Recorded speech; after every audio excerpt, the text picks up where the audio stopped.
Hello, and welcome to our very latest episode of the Night Shift. Let's talk gaming. I am CMoney, and I'm joined by the always lovely Doodle. What's up, everyone? Happy Friday. Thank you so very much for rocking out with us today. Let's get it. Let's get it indeed. Guys, you know what the fuck it is. It's Friday, motherfucker. Friday, baby. We done finished the week. We survived. Yes. We made it. Now it's time to rock out with our cocks. That's just playing. What? Just playing. Hold up. Hold up. Pause. Take several seats on that. What? Just play. I don't know that the chat signed up for that. Vibe, okay. I don't know that that's what they signed up for. They're like, I'm here to listen to a podcast about gaming. Shit. Nah, but we here to rock out, man. It's fucking Friday night, so we could have a good time with our cocks in. You know what I'm saying? With our cocks in. All right, that's the way that we're gonna rock out tonight. Oh my gosh! Oh man! So you know it's not just me and Doodle tonight. No. We have our homie with us now. One of our homies will not be here. Hargeet is not gonna be on the show tonight. But shout out to Hargeet. Him. You know, can't wait to see him soon. We love you, Hargeet. And of course, our boy, yes, Mr. P.S. motherfucking P. Woo! That's right, the Papa that is a pony slayer. That's the pony slaying Papa. That's right. Our boy, Devil Flow Gaming, my dude. Thank you, my brother, for being here, man. Appreciate you. Hey, what's going on, players? How you guys doing? I hope y'all having a wonderful Friday. We're here. We're gonna miss for sure our boy Hargeet, but we're here. Yes. We're gonna hang out. We're gonna talk games. So we're gonna have a great time. So welcome everybody. Shout out to you guys, and thank you for having me. Let's get it. Let's get into it. Let's get it. Yes. Let's get it indeed. All right. I am updating this real quick because I don't want to be putting the wrong shit in there and having people crying. But okay, got it. Okay, guys, we made it to the end of the week, so this is very exciting for me. So happy to be here rocking out with our homies. And you know how we do here. We have to shout out our homies, right? We have to shout out the people who support us over on Patreon and on our YouTube memberships. You guys are the shit, so thank y'all so much. The support goes a long way here, so we appreciate y'all. Thank you, guys. But of course, we have to shout out our elite members. That's right, the homie Big Boy Mike and Dark Angelic. And of course, our inner circle members, the homie Big Migs Gaming. Shout out to my boy Big Migs. Yes. As we well. Love you, Big Migs. Going through something right now. Appreciate you, fam. Yeah, man. Shout out to you guys. Big Boy Mike in the building. I see you, homie. Dark Angelic in the building. Yes. I see you, homie. Appreciate you guys for the support. So thank y'all so very much. But you know what the fuck we do here. You know you being live in the building with us right now. You guys are supporting us in such a major way, man, and we appreciate each and every one of you for rocking out with us. Each and every one of you. That being said, you all are not equal. Okay, for sure, definitively. Okay, definitely not equal because there's only 3 of you who were first in this bitch. Everyone else just showed up when they showed up. The first 3, though, they're the special ones. They're the chosen ones. This is just the way. I didn't make up the rules. Okay, the world congratulates first, second, and third.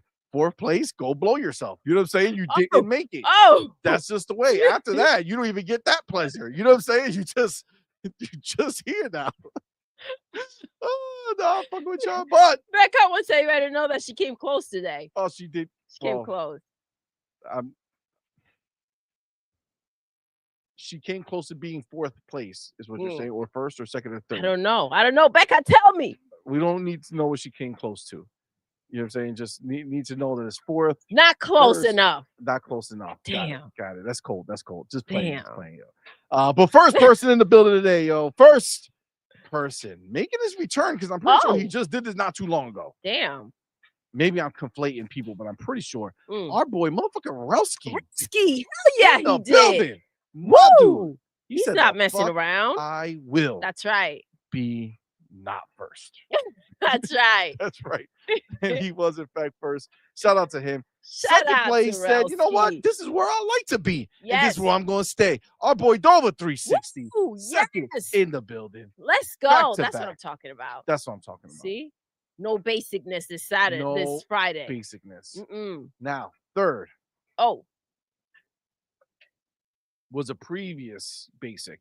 Oh. But he decided to step up to today. Step it up. That's what I was and enjoying the squeak top in, and three. he barely squeaked in. I gotta tell you, I see 1, 2, 3 people all at the same time. Oh, that was close. Actually, 4 people, because Dova came in first, but they were all in the same time. So the fact of the matter is that It's third anybody's place, game. he just squeaked in.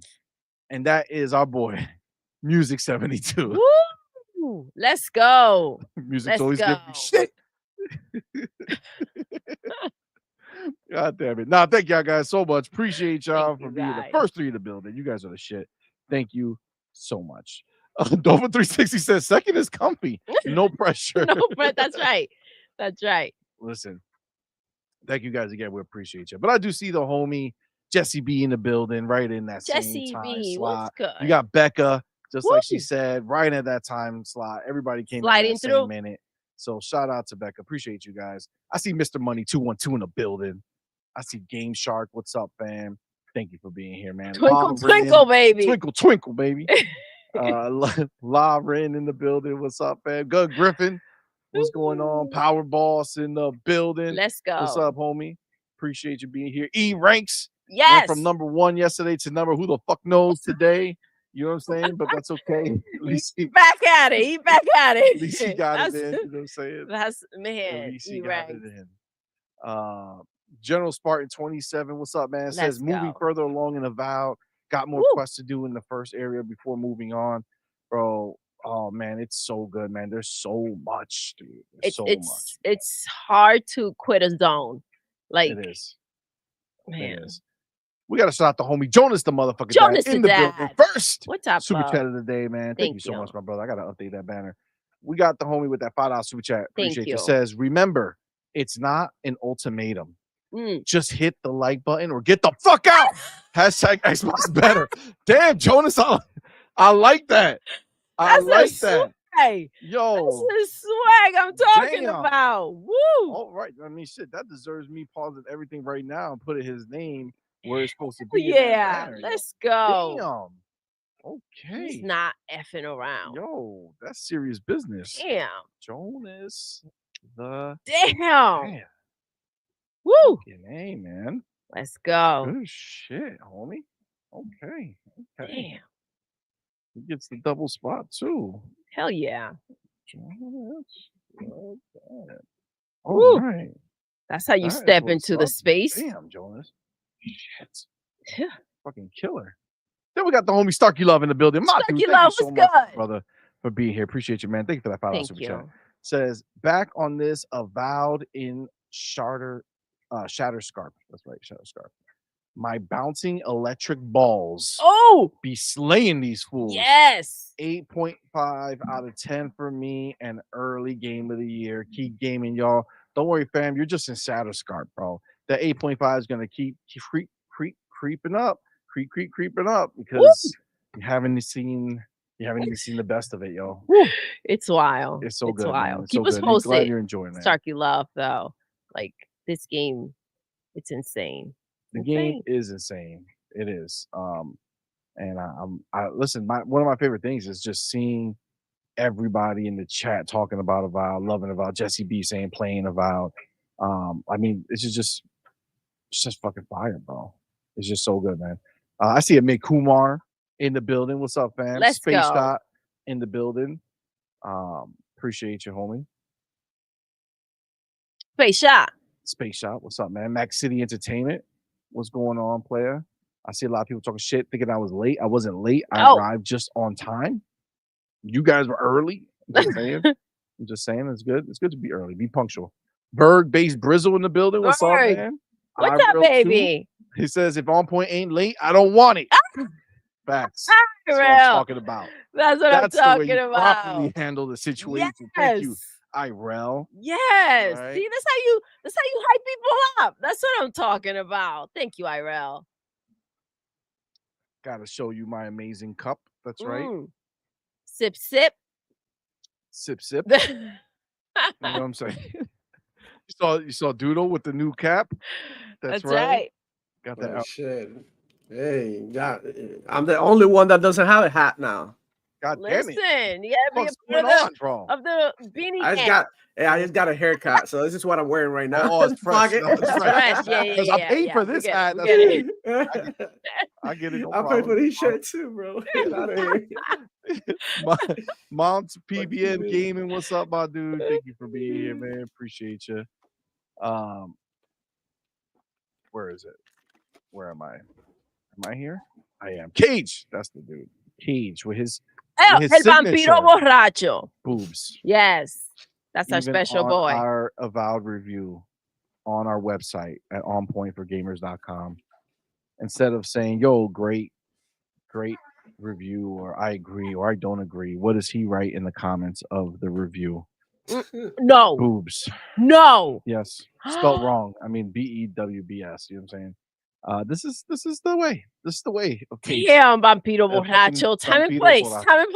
All right. God damn it. Damn it. What the fucks? La Rin.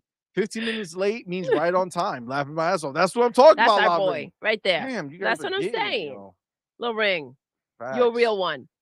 Gun Griffin, we bleed green. Let's go. Come on, man. Be nice in the building. What's up, man? Oh, I don't even know why I clicked your goddamn name. Be nice. Doodle forgot CMoney booster seat in the car. I did. Had to run back out. Took him out for a nice ride, so he could take in the scenery, and then left the damn seat in there. So, God damn it, we try to boost him up. No, and you're it's boosting like shit. You ain't boosting shit. The homie, Big Boy Mike in the building, my dude. Thank you, my brother, for being here, man. Appreciate you. I see the homie Frank Vargas in the building. God, what's up, Frank? Late? What are you talking about? You're days late, Frank. Days late. Like you, just say you gotta catch up so far to the lateness game. Say it. You know what I'm saying? What's up, man? Thank you for being here, bro. Kumar, hold up with that mustard. Hold up. Our boy. There it is. I love people who thinking I'm so. Our boy, Juan Antonio Escudero de León. What Mi is gente, up, good fam? evening. Good evening, love. Mi gente. Ya tú sabes. Ya tú sabes. Come on, man. Yeah, you ready for that, yo? Snooky Jackson in the building. What's up, yo? Dark Angelic, I see you, homie. Thank you for being here, man. Meet the Cheetah. What's up, man? User for Games. What's up, man? I see the homie YUR Gaming in the building. What's good, bro? Dude. Thank you, bro, for being here. Thank oh my gosh. Says, guys, chill. CMoney had to glue his toupee to my beanie. Where am I gluing this toupee? Did I glue it to then just put a beanie on top of it? Is that what is happening? Wow. I'm just saying. That's messed up. Isn't it? That's messed up. That's cold. Like if you were doing that, you get good glue and it would just stay on. But you don't need it. So. Are you saying I don't need it, or are you saying that I do? No, you don't need it. But if you were to be doing that, no one's gonna use a freaking glue stick or some cheap ass shit like that, right? Because it'll fall off all the time. No? I don't think we need to know. We don't gotta know. We gotta know. We'll cross the bridge when we cross it. Hashtag Avowed, hashtag #1. Hell yeah. Fuck. All right. This is a problem. How you liking Avowed? Tell us, right? You are. He hasn't played that game. He doesn't even know where he is right now. God. And you wonder why he sent you the comments? What do you mean? He said it first. Oh, he did start it. That's right. I forgot. You literally trying to turn this shit around on me? Like I done came in here gaslighting. I'm just understanding what that means. Damn. You know? What is happening? My boy Dan Lazaro in the building. Appreciate you, man. With that $5 super chat. Awesome birthday, bro. Yes, I hope you had an awesome birthday. Living that birthday life. Appreciate you, fam, for being here. Says, is it just my algorithm, or does everyone else get game reviews for Xbox games only and the reviews are always titled "Why We Didn't Love It." Oh my gosh. Because It's people are wild. fucked. It's wild. Because it is ridiculous. The one that you specifically are talking about, I have to imagine, is the Skill Up one, and that is just embarrassing. Literally made me second guess ever fucking like watching some of his shit. Like that's what he did on this review. Embarrassing. Didn't even beat the game. Talking shit about it. Having a panel of people who didn't beat the game talking shit about it. Not just that, but like they were, according to what was said, like starting the game. Well, not necessarily starting it, but definitely like first not. Zone. They haven't gotten past Exactly. the first, major zone. It's like, come on, man, that's some bullshit, bro. That's some bullshit. And then you spend time talking about how much you love certain aspects of it, which are the main aspects of it. But then you're gonna say why we didn't like. Get the fuck out of here. Stop your big bullshit. Dan, I feel you, fam. These people are loose. Embarrassing themselves. All right, that's just what it is. Ah, man. Fucking wild on these streets. Yeah. 2Man55, what's up, player? Wade Man, what's Johnson, good? 1. What's going on, homie? Fossil, 924. What's up, man? Oh, shit. Thank you, Be Nice. Sonic 3 is streaming on Paramount Plus. Oh, let's go. Guess we'll be watching I Sonic feel 3. like I'm going to forget that shit. Dope. Appreciate you. Crispy Bomb in the building. Yo. Sony is so fucked and I am sad with the laughing faces after that. It's true. It's true. You guys, well, we're going to talk about it. I don't want to go deep into it, but there was an interview done that we're going to talk about that exposes the real reason why Xbox is porting these games over to these other places and why PlayStation doesn't even bother making these games anymore. You know what I'm saying? Why they have no rush, no interest on pushing themselves to release a bunch of games. The facts are startling, to say the least. And 100% the reason why Game Pass is the be-all, end-all of gaming. That is the savior of gaming. Without that shit, you all be living in Fortnite's bubble. Which, by the way, that's it. That's all. We just found out Fortnite has a new season. And for all those Cowboy Bebop fans, yes, you heard it right. The crossover is real. Cowboy Bebop. Let's go. Madman lost his shit. He was so hyped. So facts. We'll be getting them. Abdel in the building. What's up, man? You muted. Yeah. I was gonna say something controversial, right? Like, shit. Well, I mean, let's pop that cherry. You know what I'm saying? All right. So you know how Mortal Kombat is like one of my favorite things. Like, right, in gaming, Mortal Kombat is like literally like my whole childhood. As dark as it sounds, yeah. But man, they put Sub-Zero, I think, right, in the battle pass. I think in Fortnite, didn't they put like a Mortal Kombat character like Sub-Zero? Oh, he's gonna be in there. I think. He's gonna be in there. Well, I guess did it start? Did it officially start today? Is that what it is? I don't know. I just wanted to say that I'm not playing anyways. So still not going in. Yeah, because it's Fortnite. I mean, I don't hate Fortnite. It's just like I can't bring myself. Fortnite though, bro. I can't bring myself to play Fortnite when there's Call of Duty, when there's I don't know, some other games, Halo, Apex. Those games resonate. You can play them all. Demo. You don't have to pick and choose. Just take 8 hours, right? True. And then just give 2 hours a game. So every day, just take 8 hours and play each game for 2 hours. I think that's fair. I don't have that much time, bro. This is the thing. It's all what mood you're in, right? Yeah, I got you. I got you.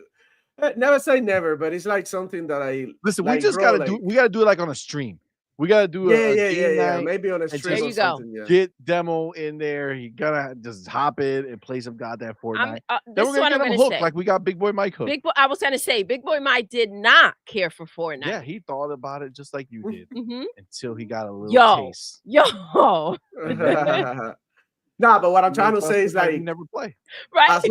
As long as there's other games out there that I can play in Fortnite, is not the only thing. Like I would, it's not to avoid it. It's just like not my thing.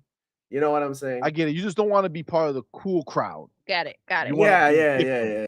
There you go. That's it. That's it. That's exactly what I'm trying to do. No problem. I understand. I understand. Just making sure, but I get it. Look at that, Mo. Acting like a galloper over here, hating just to hate. You hating? Nah, I just wanted to mess around with you guys. No.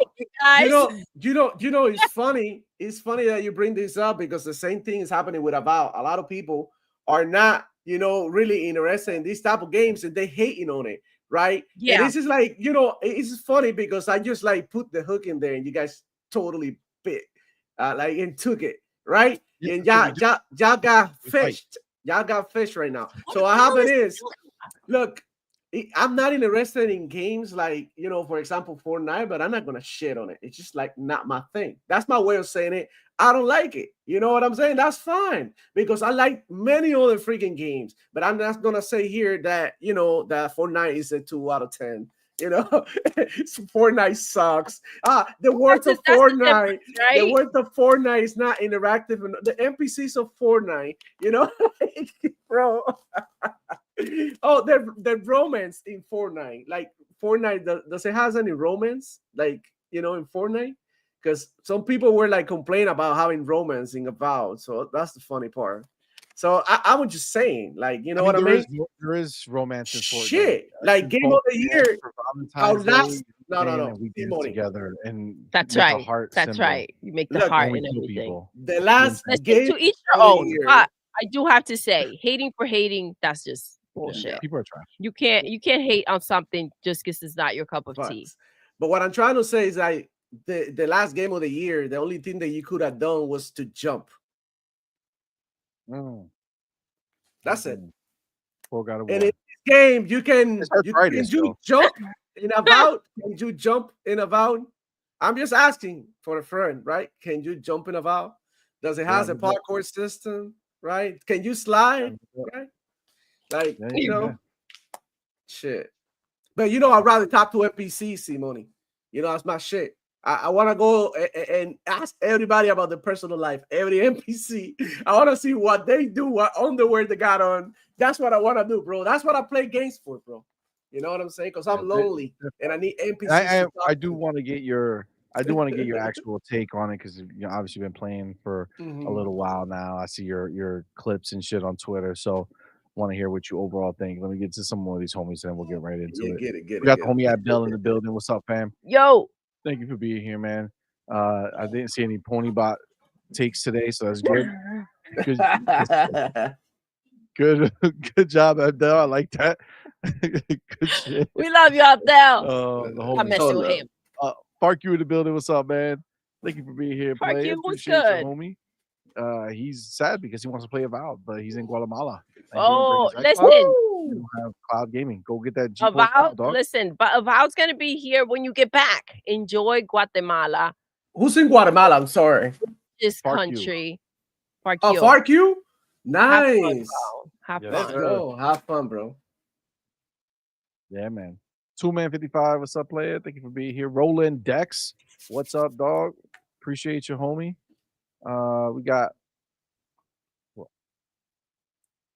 Big Migs, my dude.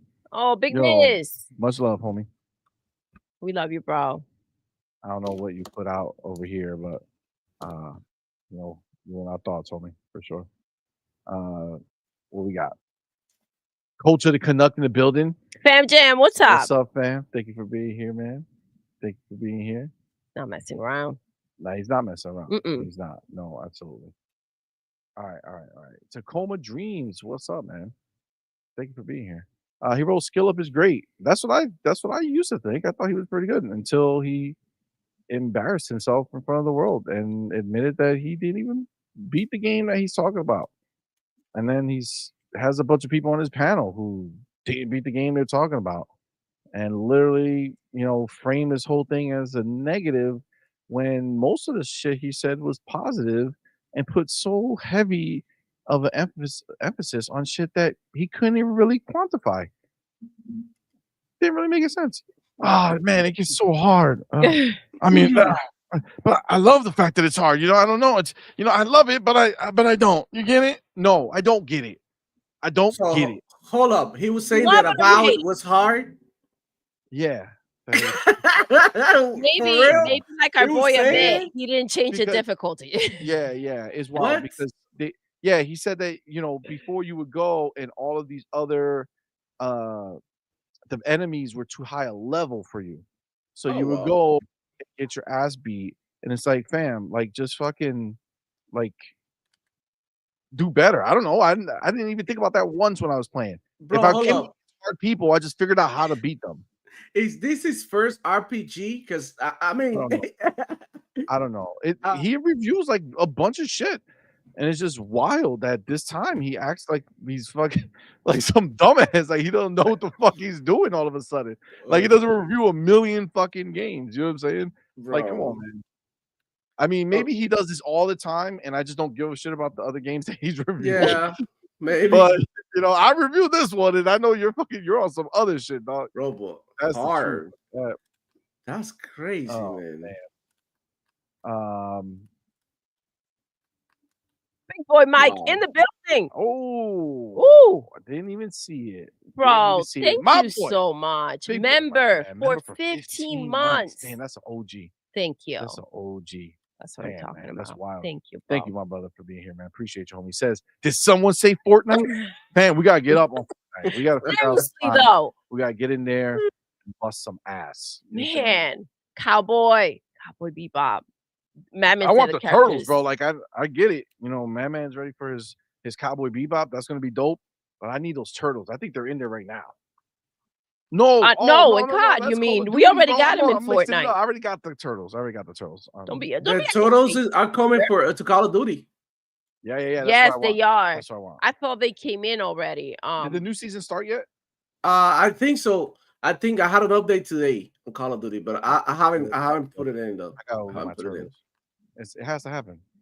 Big boy Mike with that $2 super chat. Appreciate you, fam. Says it started today and it's fire. Ooh, let's go. Damn. Oh, I have to go ahead and try. All right. They have a movie screen. Oh, you guys will be seeing you on Tuesday. Oh no. Oh, Sunday? trying that shit to go play. You wildin'. And then we got the homie Avenged Ninja member for 15 months. My dude. Yo, let's go. You, thank That's you, wild, love. Man. Thank you so oh much. my gosh. I've been waiting to hear what he has to say about Avowed. And I What's feel up, like guys, I'm deep into Avowed. And so far, it's my game of the year. Facts. Yep. Whoever says the writing is bad in this game clearly ain't done anything in it. Facts. Exactly. Bro, it's crazy when you play this shit. Like, it's too easy to understand how good this shit is. And the people who are just talking shit for the sake of talking shit is wild to me. Yeah, I remember like from the first trailers, like talking to Avenge and how hyped he's been for this game. Like since the beginning. It's crazy. Facts. It's wild the way people are. Bell's there in the building. What's up, man? What's up, player? Bell's there. What's up, baby? All right. I didn't say what's up to you. I apologize. What's up, fans? Let's get the homie demo in here and let's hear what he has to say about Avowed. You've been playing it. I don't know if you beat the game yet or if you're still just deep into it. Tell us what you're feeling, man. We've been gushing about this shit all week. Well, bro, I'm gonna tell you this. I'm like 50 hours deep in the game. 50 or 80? 50. 50. I'm gonna be like 50, maybe. I'm about to hit 2 days. So almost 50. Yeah, I mean 2 days, yeah, almost 50. So okay. I don't know, bro. My first impressions of the game, it was like, very nice. The introduction from the get-go, you can see the quality of production. I'm seeing the cup. You see the CMoney's peep cup. So, bro, I don't know. Like the game is good to me. In my opinion, it's sitting at a 8 out of 10. The way I see it, I did feel like like some people have some fair arguments when it comes down to maybe shit that they could have done. And maybe make the game a little bit more for people who cry about this shit, honestly, because to me, the important part of the game is like the combat traversal, inventory management, the things that you can do, you know, the RPG elements, abilities and stuff. And in my opinion, I think they were really, really, really good though. They were really, really good. Like you could run very different builds. In my case, I started with the 2 wins because I started like I was watching your guys' show and you were like, oh shit, you could have used 2 wins and then you just found out about it. I remember that, and I was like, oh, maybe I should use 2 wins, like CMoney said he missed out on. So I started using it, and then I was like, it's fun, but I need something that is gonna give me like, you know, like hit harder. So I found the sword, and I've been keeping that baby for a while now. It's my baby. It's called the horse cutter. Ironically. Oh yeah, the horse cutter. Remember that? The pony slayer. That's what The it pony is. slayer sword. You think Obsidian didn't know what that was? You think they didn't know they call that shit the horse cutter? Bro. You don't think they're talking about ponies getting slayed? Come on, man. According to people who are actually playing this game, and I see quite a few videos, this is one of the most OP weapons in the game. And you know why? It's because it has like high stun. The high stun is what makes it OP. So when you are a warrior and you have high stun abilities, like, you know, the cry that you go like this, and then you like sort of like taunt them, and then your hits get like a lot more stun. And on top of that, you add like more stun into your gear and stuff like that. Like I got like gauntlets that I like basically like gives you like plus 10 stun and shit like that. You know what I'm saying? So when you equip your character to the point that you have a lot of stun in your abilities and your weapons, like it's over because you hit him twice, boom, boom, and then it's the finishing move. You know, the sword, the kick, all of that, like the nice little finishing combo. So that's what the stun gets you. If you put high stun, you'll be able to get into your finishing quicker. Into your finishing move. So like if I show you guys, it's crazy because that's exactly what I've been doing, and I've been getting like multiple executions one after the other one, and I chained them. I don't know if you see my latest video on Twitter that I'll upload it or whatever. Well, anyways, like it's super, super, super fun when you know what the hell you're doing with the builds. I've seen some people going crazy with the mage, and you know, also with the ranged weapons, with the arrow, bow and arrow, with the pistols. Like every weapon is viable. The combinations are crazy. I've seen some people with a grimoire and a lance, a grimoire and a sword, or sometimes they got 2 pistols. And you know, it's just like the possibilities are endless, man. So I mean, yeah, could have they done something a little bit more deeper with like the immersion. Like you see some of the horses walking by or little animals, and then you cannot even kill them or interact with them. And I feel like, you know, in that sense, it's sort of like, oh shoot, like, you know, maybe they could have done that a little bit better, but it's not something that prevented me or like turned me off from the game. It's just something like, okay, like I play plenty of games that you're limited to doing certain things. So not every game has to be like Starfield. Like, for example, Starfield got disregarded. All of the shit that they were doing, that they were asking Avowed to do, Starfield does, right? Perfectly. Like object permanence, like you live, like the physics of the game is crazy. You can interact with everything in the world. You can pick up every item. You can kill anybody, any NPC. You can do whatever the hell you want. And people didn't appreciate it for what it was. And instead, they demanded some shit, some more shit. And it's just, and I feel like the same thing is happening with Avowed. Look, Obsidian specializes to do, like, I would say, Bethesda knockoffs that are very good, right? Like they go follow into the Bethesda formula. And I think for that, this is freaking dope, bro. It's a beautiful game. I don't think that they are a knockoff. I think they're their own beast. Yeah, even when you think about like, the animals not being able to kill them, like that's literally just a choice, right? Like they don't want you to kill that them. It has to be. I feel like also like the dialogue is very intense, right? It gets intense at times, and you know, some of the things you hear them say, they do have to create those boundaries. Like maybe some people would just go and freaking kill everybody and everything in there.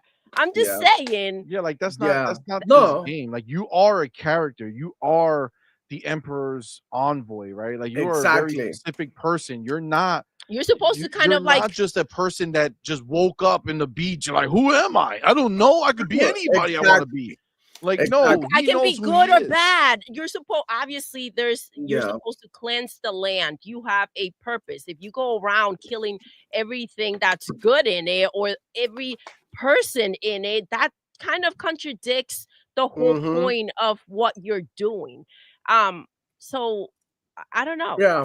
I feel like one of the things about Avowed that I noticed that people they see Avowed and they expect it to be like an open world game like Assassin's Creed, for example, or like GTA, right? That is like open, you can access every area. You don't need, this game has limitations because it's more like a Metrovania.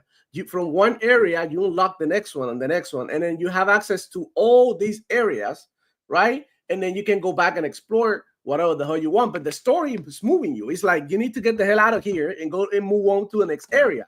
You know, you need to get the hell out of here and move on to the next area. So if you want to face stronger enemies, you need to upgrade your equipment. This is not so much about I'm level 1, level 2. It's more about your equipment quality that has to match the enemy.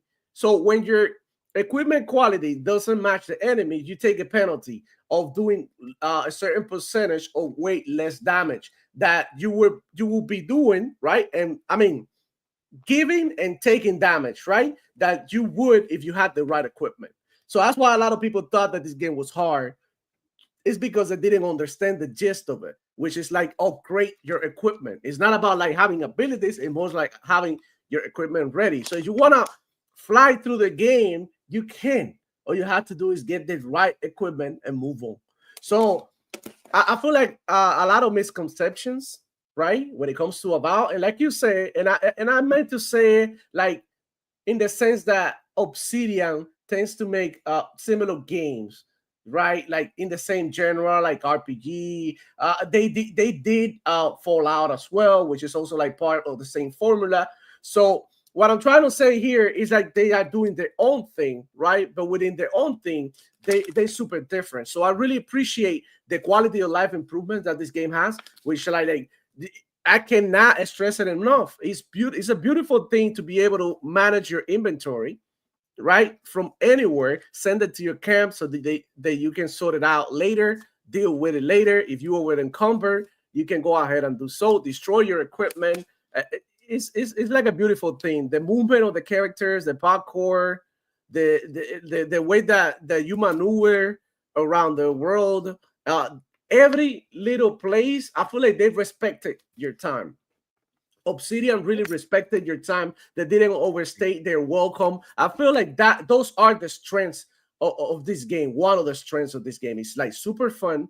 It respects your time. It doesn't make you grind for stupid shit. Everything that you do has a purpose. Like the totems. Like you could call it like fetch quests that you have to find the totem pieces. But guess what? If you do it, your character is gonna be powerful, even more powerful than it is. So it's freaking worth it. Not only that, like they usually next to like quests that you actually have to freaking do. That's one of the most beautiful things. You could fast travel. You could like find the way around. Like people complain about like, oh, you cannot go into this building. Well, there's many buildings that you can go through and go inside. You just have to find your way in by either activating a mechanism or using an ability from one of your companions or using your grimoire or just being smart and going and finding another way or maybe taking a different approach. Like, you know, one of the things that is crazy too that they did with this game is like the way that the elements react to the environment. And in that sense, look, like the ice, that you can put ice around you and you can literally walk on water. I discovered they with the I discovered, no, it's in the game, but I like, you know, many hours after I started playing, I discovered that you with an axe that is, you know, the ice axe, you could like hit the or any ice weapon, you could hit the water and it'll like create a platform for you to walk on the water and reach different areas. Oh, you know, so anything ice related will have an effect on the water, which is dope, right? Yeah. It is cool. I saw the thing about being able to have that circle thing around you, and you know, I unlocked it and I tried doing it and I fell into the water. So I don't know what I did wrong. Maybe you needed to like upgrade it or something.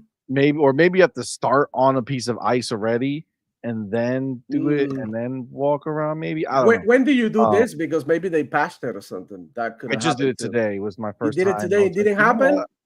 Yeah, I was like, all right, there's water. Let me see if I could do it. But I was like on the beach, so I don't know if it registers that way. You know what I'm saying? Like I think you probably have to be on something. Oh, maybe you have to be like somewhere like in a lake. And then continue. Maybe. Yeah. Oh, I don't know. I'm gonna keep going with it. I'll keep figuring it out. To close it off, to give you my honest review, I'm not done with the game, but like for what I was playing before the stream, and I can stop playing. I can stop thinking about this game. I'm super into it. I love the build that I did with the swords and the stuns. I love the gameplay of the game. I think it's very well done. The game is well polished, especially on the Xbox. It looks beautiful.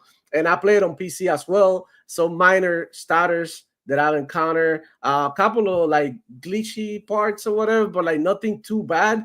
And it's just like a good game overall. It's not, I wouldn't say this game is a 10 out of 10. It has some flaws, of course, but I think it's a game that is very, very well worth the time and the money if you're into this type of game. Straight up. Remember, 10 out of 10 doesn't mean that there's no flaws.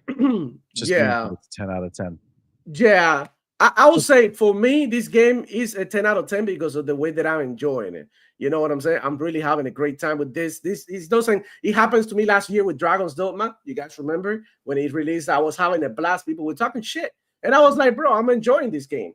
And look, it's because I like this type of games. You see, I mentioned Dragon's Dogma, Avowed, they similar games in certain ways. So what I'm trying to say here is like, if you like this type of games, the RPGs and the sword and shield and magic and all that, like this is for you, bro, straight up. And whoever is giving this game a 6 out of 10 is crazy. It's wild. 7 out of 10 is crazy. This game, at least an 8 out of 10. Look, presentation is there, polish is there, performance is there, good story, good characters, great character models, graphics, great combat, like great RPG elements, decisions that freaking matter. You know, can we talk now because the game is being out for a while? You know, the first girl that you save, that she's in jail at the very beginning of the game. You could save. That's a choice. Save.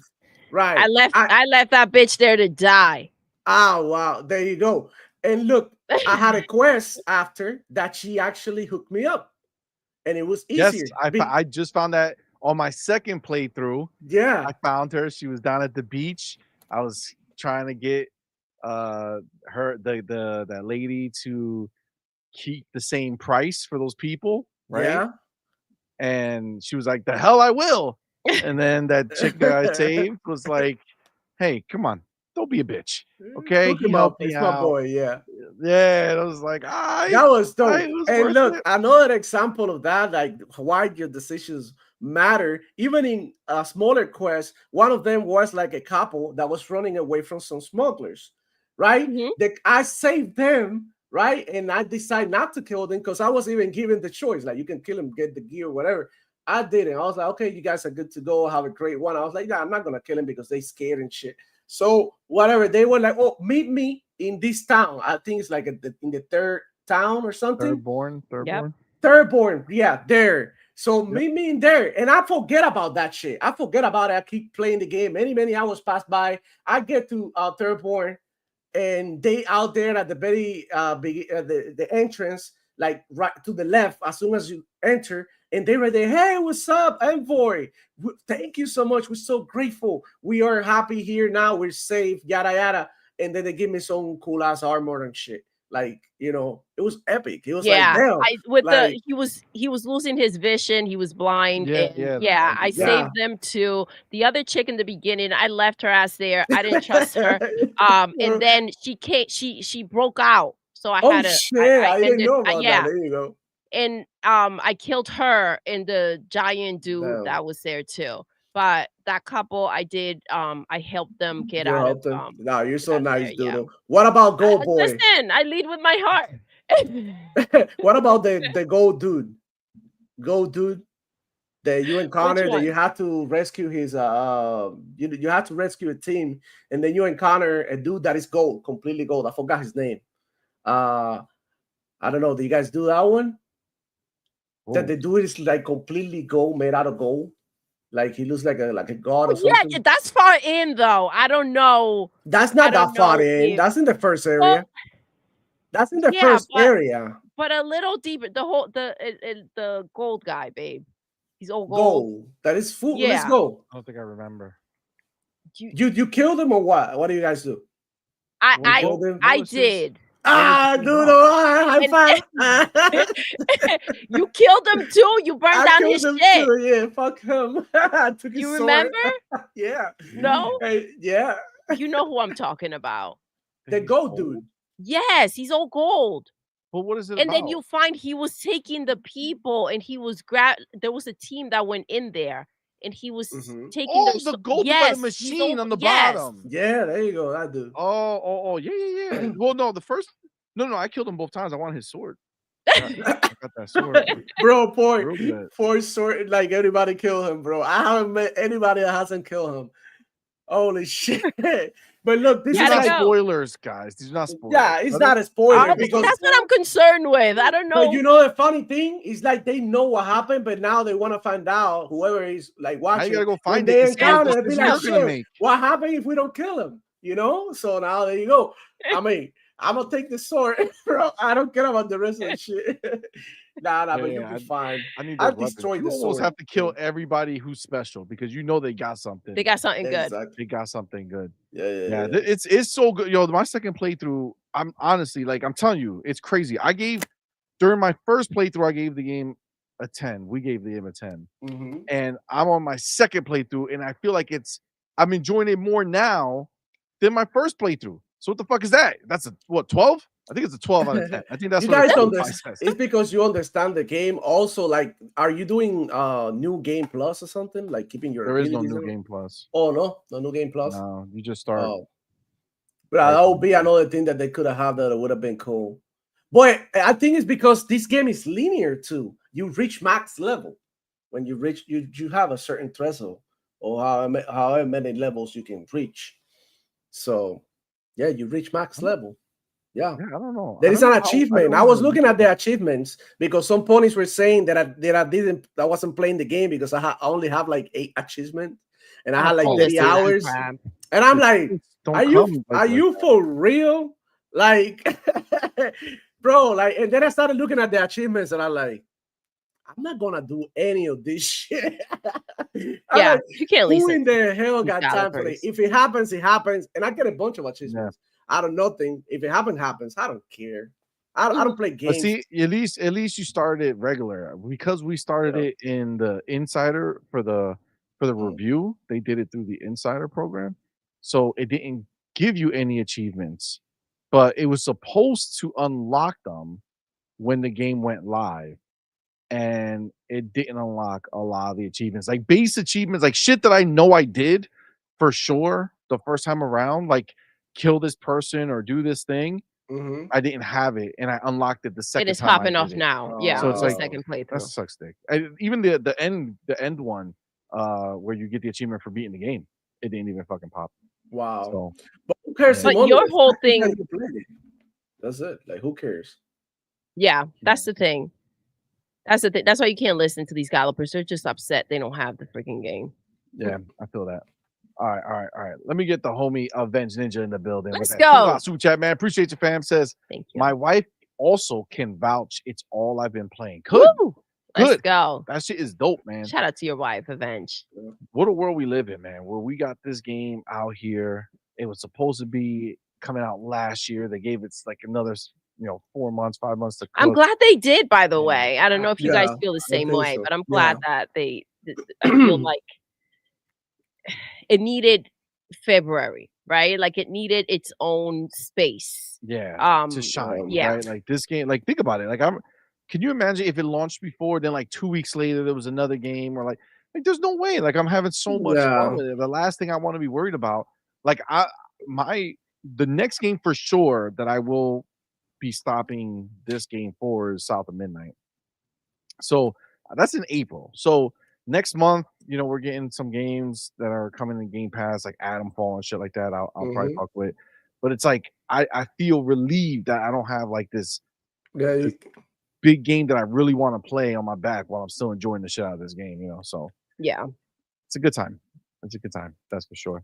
the homie, our brother, Big Miz Gamer, my dude. Shout out to her. $2 super chat, man. Appreciate you, fam. Thank you so much, homie. Says just ordered the black snapback. Oh shit! Woo! That's the cap she has. Just in black. That's dope. The new black That's shirt what's up. design, dope, and the new Oh. travel mug, dope. Yo, That's what's up, man. Can't wait to receive it and appreciate the well wishes, fam. My parents say que Dios te bendiga sin gracias. Oh, shout out to you, homie. Shout out to you. Shout out to your parents. Absolutely. Give them our love. That's wild, man. Absolutely, We love man. you, bro. That's crazy. Appreciate you going and copy some merch. Thank man. you, man. Thank you so much. I can't wait to see the pictures. Yeah, man. Make sure you put the pictures in the chat. Yes. In Google. That's dope. Discord. Enjoy it. We've Appreciate been you, man. loving it. I'm so freaking excited. I shared in Discord when we got it. I was like, holy crap, because we did the new logo and it came out so dope. It came out real nice. So yeah, looking forward to hitting up PAX this year. Yeah. Oh, wait. Big Miss. PAX. Just saying. You're nearby.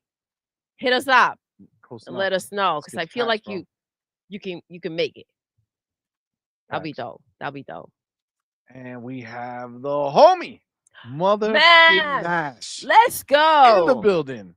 My dude went ahead and gifted 10 point for Gamer memberships, man. Thank you so much, bro. That's fucking awesome of you. Y'all know what to do. Tell them, baby. Put the motherfucking welcome to the family emojis in the chat. Yes. Welcome our newest members, man. We appreciate each and every one of y'all. Let me see if I can find it over here. I see you got Echo GG. You got Shadow Man 2875. You got Ozzy Fan 80. You got 8 Richard Lewis. You got Cypher Type 1. You got NMS. You got Death Wish Dre. You got Kurt 0091. And you got Simple Jack. Woo. And Sleepy Immortal. Let's go. Shout out to all you homies, man. Thank you so much for rocking with us, man. Thank we you, appreciate guys. y'all. And of course, Mash, our boy, bro. Welcome, you guys. Mash. Mash, thank you, man. Appreciate you, homie. Appreciate Very you, kind man. of you, bro. All right. So let's fucking get started here. Okay, let's get this shit started for sure. Steel Facts, what's up, fam? Oh, Scott Gamer Dude is asking, Scott, where is PAX? And Jersey Boy, who I feel should be able to make it too, wants to know where PAX is. PAX is in Boston. In Boston, love. Boston, Massachusetts. Yes. Not that far. If you're on the northern East Coast, it's doable. All right. Feel like it is. Go rock out for the weekend. Look, Scott the Gamer just says, "Oh, my aunt is there." Oh, he's in Cali. Damn. See? Well, go visit your aunt that weekend. On that weekend, you got a couple months. Yes. Know, and it'll be a good time. It'll be a good time for sure. I feel like for sure. I feel like it'll be dope to meet you guys. Kate also wants everyone to know that he says I'm special. Yes, you are. Mm-hmm. See, why you had to pause? I'm just saying. Well, you know, he is special to us. Sure. That's right. That's our boy. That's our boy. Let him know the feelings. all right. Let's get fucking started, yo. Let's get started. All right. So we have here. Let me do this. Okay, guys. I don't know about you, but one of the biggest things that I was excited for when they showed us the motherfucking trailer for Doom: The Dark Ages. When they showed that game, I was like, God damn, that shit looks glorious. Well, we just got a pretty big update on Doom: The Dark Ages. There was an interview done, and the homie, where is he? Kami went ahead and gathered a whole bunch of information all in the same spot for us. So let's talk about it. I mean, look, we know this is most likely going to be, at the very minimum, PlayStation fanboys, this is going to be their game of the year. You know what I'm saying? This is the game that they're going to be looking forward to the most. It's a beautiful thing that Xbox can, be charitable and take care of those less fortunate, like those who are stuck on the PlayStation island. And look at that. They're going to get a phenomenal game. So, Kami, here we go. He went ahead and put this info together. Again, I'm super pumped for it. I don't know how much you guys are, but it says Doom the Dark Ages, new gameplay details. It says influenced by the Batman Year One and the Dark Knight comics, which returned Batman to his roots. Goddamn. Just the fact that they brought up Batman. Oh boy. oh shit. Fucking goddamn, this is gonna be dope. The shield saw reacts differently depending on what it hits: flesh, armor, energy shield, etc. The block button can be held down for a sort of lock-on effect. While locked onto an enemy, you can do a shield bash that charges your forward and closes the distance. Shield bash will be your main way of zipping around the battlefield, so there's no double jump or dash. You can also parry with the shield. Game will have accessibility options to adjust parry windows plus difficulty options. You can also do a shield throw. This is also used for environmental puzzles like breaking chains. The parry, it recharges melee. Melee refills ammo. 3 melee weapons. The gauntlet fast. The flail is medium speed. And the mace is slow. The mace is slow and hard hitting and also tops up all your resources. Guns have a more medieval theme to them and less futuristic, even some returning weapons. Levels are the biggest ever in Doom and have a more sandbox feel. About an hour or so per level is the sweet spot, but completionists can extend this. A typical level will be broken up into acts, such as an interior dungeon, then a more open area, etc. Id Software has wanted to put Atlans, which are mechs, in the game for 8 years. They've been teased in previous games. The story will be more to the forefront this time. I'm really excited for this. A departure from the previous games where it was mostly in text notes, and it's going to be releasing May 15th on PS5, Xbox, PC, and Game Pass. And this is from The Edge magazine. They have a game magazine, but you can subscribe to it. But yeah, man, this is so exciting. I mean, we got that deep dive in just not too long ago. The direct. Direct. January. It was so fucking dope to see it. But I love them out here coming out doing more interviews, just going deeper into it. Look how huge that looks. Like, that's fucking phenomenal. Looks like there's just gonna be so much to this game. Yeah. I mean, honestly, they're killing it, man. I'm super excited for it, man. Cannot wait for this bad boy. Scott the Gamer Dude, be easy, bro. Appreciate you, fam. So I mean, where is your hype levels for this? I kind of want to get the feel of where you guys are at from this. Remember, we have Avowed now. We got South of Midnight coming, and then after April is May, and May is Doom, the motherfucking Dark Ages, bro. Where's the hype levels at, man? Are people really pumped for this? I mean, where are you feeling? Demo, let's start with you, bro. Bro, y'all already know. Hype is over the roof, man. I'm super excited for Doom, and look, it looked incredible when the first time they showed it, and there is no denying that this game is going to be extremely dope. Now, I mean, my hype levels are going to continue to increase the closer we get to the release date, right? So right now, I'm so focused on Avowed. I'm having a great time that I'm not even playing shooters or nothing. I'm just like, it's all about Avowed. I stopped playing Call of Duty. I stopped, playing Halo. Right now, I have Apex right here because I was checking out the new season and like the battle pass and stuff like that. But I haven't really played Apex in months. So, I mean, it's just like right now it's busy. We got way too many games in the next couple of games that are gonna keep me busy. Now, when Doom drops, it is all about Doom, and we're gonna have like basically like Doom month. It's gonna take probably a little longer to finish Doom because now the levels are longer. Like, what the hell? Bigger. They improving a lot of things, like the story being actually like CI or shit happening, right? Like that. I'm interested in that because Doom, like, you know, they always said it's always a text, it's always like a little cut scene, but it doesn't really tell you much, right? It doesn't really tell you much. So I can't wait to see Doom on a bigger budget, because this is how it feels. It feels like this is like Doom, but it have been enhanced. They put the little secret sauce in this, because, you know, now they Xbox and they got bread now. Or some other people are broke, but they're good, you know. And and it's showing. The games are coming out and they have great quality. The production value is there. Don't let anybody lie to you. And Doom is not gonna be any different. In fact, I think Doom is gonna probably like be off the charts. Like they're probably gonna knock it out of the park. If there is a franchise that I believe that, you know, they have it on lock lately, it's been Doom. Because I mean 2016 was dope as hell. Eternal was even like regarded as one of the best shooters, right? Like of this generation. So I mean, I can't wait to see what they do. I'm super excited. What do you guys think, Doodle?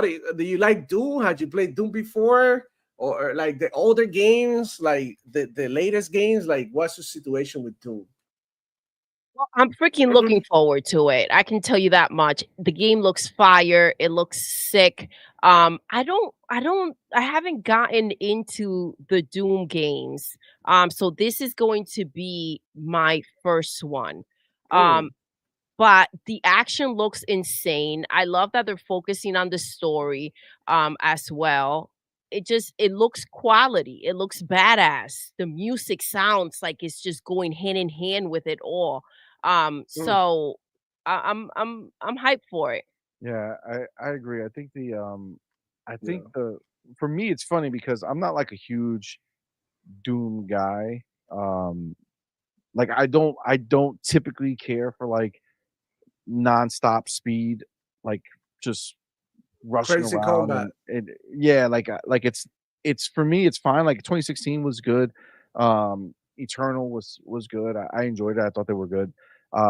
For me, what's most exciting about this one is the fact that number one, it looks amazing. It looks fantastic. I love the route they're going with it, where they are slowing it down a bit, and I think, you know, for me, like I'm in a different subset of group of people who, you know, like to have a little bit more like more of like a Halo.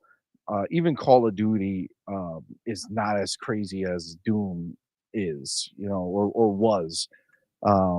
So this new Doom, I'm really pumped for. I love like the Dark Ages. I love the aesthetic of it. I love where they're going with it. I think that's all really dope. And for me, the biggest thing is the fucking the story being brought forward, right? Because again, Doom has never really been about the story, right? Like you can go look for the story, right? Like I remember, you know, playing and you get these, you know, find these things and read the text and like I'm never have been even for shit that I love, like Halo, right? I'm not a reading lore type of guy. You know what I'm saying? Yeah. You need to You don't tell want to me in have the to game search for the or move it story on. like that. You Yep. want it incorporated in a more organic way. And yeah, it does seem like it's exciting to hear that this is the round the route they're taking. It seems like it's going to be a lot more balanced. I also like the fact that they're allowing you to kind of have more a hands-on experience, where if you want to speed up the game, slow it down, like that's up to you. So I feel like that is really important. I feel like this is something that is new that a lot of people are going to kind of follow along with it eventually. Um, but they're the first ones to go ahead and pop that cherry. So that's going to be pretty dope. I think the biggest benefit to Doom is gonna be the fact that um is made 100% knowing that it's going in Game Pass day one. Hmm. So instead of knowing that they had a niche that they fit in and they needed to just cater to that one niche or they weren't going to satisfy them, now they know that they're going to be in a place where it's going to be so easy to access this game and it's going to be such a high profile game that everybody's going to want to access it, and you like slowing it down is the smart thing to do. Hmm.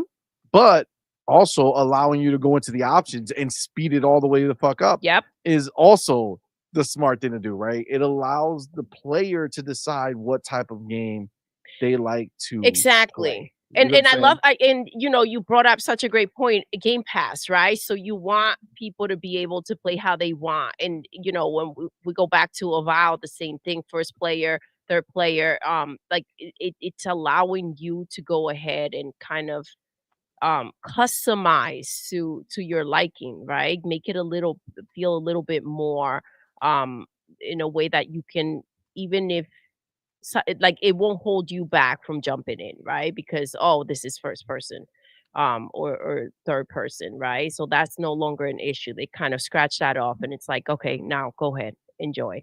And I feel like Doom is kind of taking the same, the same approach. Yes, they're kind of making it more commercial, like so that there are less excuses to not enjoy the game. So I do think, CMoney, you may be right. It's Game Pass. You want to go ahead and have more players go ahead and enjoy it. Yeah, I mean that's really going to be the biggest thing, right? It's important. A lot of people say this type of games are not for me. When you kind of open that box and you allow more players to kind of go ahead and try them out and see if there's a way that they can enjoy it as well, you're opening up your game to a bigger audience. Yeah, agreed. And I mean, listen, we watched like that pony play the game. I don't know if you guys saw, but he was like shooting, ran behind a corner. It's like, bro, like if you're gonna play Doom like that, turn the game off. You know what I'm saying? Like that's just wild, right? Like that's just on some other shit. It's still Doom, right? Like you still need to be moving forward and shooting shit and killing shit. But I think, I think it's gonna be. I think this one's gonna be special. You know what I'm saying? I think this is gonna be really, really good. And I think I beat the first one. I think I beat 2016, and then Eternal. I played for a while. I feel like that game was really long. I played it for a while, and then I was like, "All right, like I get it." You know what I'm saying? Like I get, but that's where the story comes in, right? Like there was no story really pulling me through, right? So it's like, okay, cool. It's a fun gameplay experience for a little while, but it's like I need more. And I think that this is going to be the Doom that this is going to be it. The more. The one that's going to give you everything that you need, right, as a player. Because me, I enjoy Doom since I put it in the floppy disk. I've been playing Doom ever since. I was a kid. We used to go crazy with the music. Like it's insane. And it's just a party, bro. Every time that a new Doom game comes out, it's always been like that. I remember 2016, I really got engaged with that game, did the beta and everything. And Eternal was to me like, a dope ass game. And look, the story, it was there for me because, I actually read the little things, but I understand it wasn't like something that you write, like you have this main story to follow. It was more like a little bit confusing, even for Doom fans, right? So now they're gonna fix that, and like Doodle say, I like what you say. They're trying to make it so that people can't complain about certain things about the game, and it's like the same thing with Avowed. Remember? And now I like to bring it out because a lot of people were saying that Avowed was woke, right, as a way to cope and say that the game was bad, etc. But the game doesn't even allow you to have any romance. So you know how many problems avoid because they didn't allow romance. Like we only get people complain about, we don't got any romance, but you don't got no people complain about how the game being woke like that.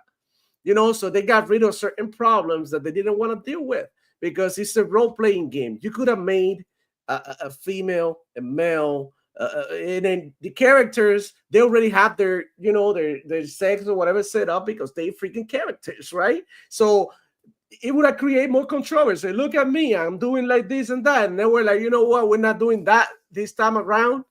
We don't need the controversy. We're gonna keep the game clean, and you know what, really appreciate that the game is clean. It has nothing like that in there. It's like a game that anybody flirting, but yes, I do get it. I don't think it's necessary.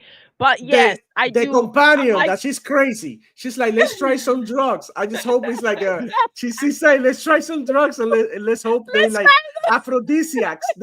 I'm hoping they're aphrodisiacs. I'm like, bro, what the? But, you know, bitch, we don't know what this is gonna do to us. Yeah, exactly. But I don't think I'm here to test out drugs. But it's funny, and yeah. we're not gonna tell you the outcome of that one. But it's funny as shit. It's even funnier now when you get there.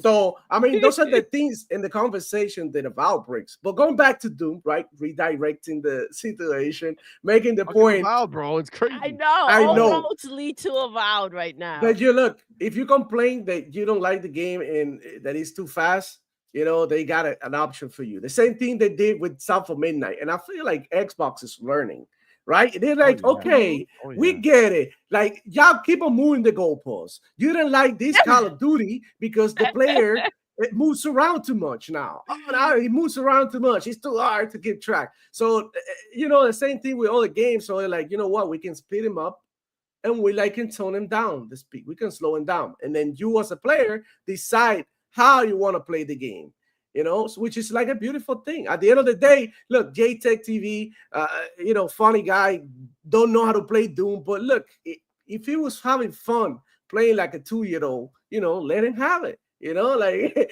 everybody have fun their own ways.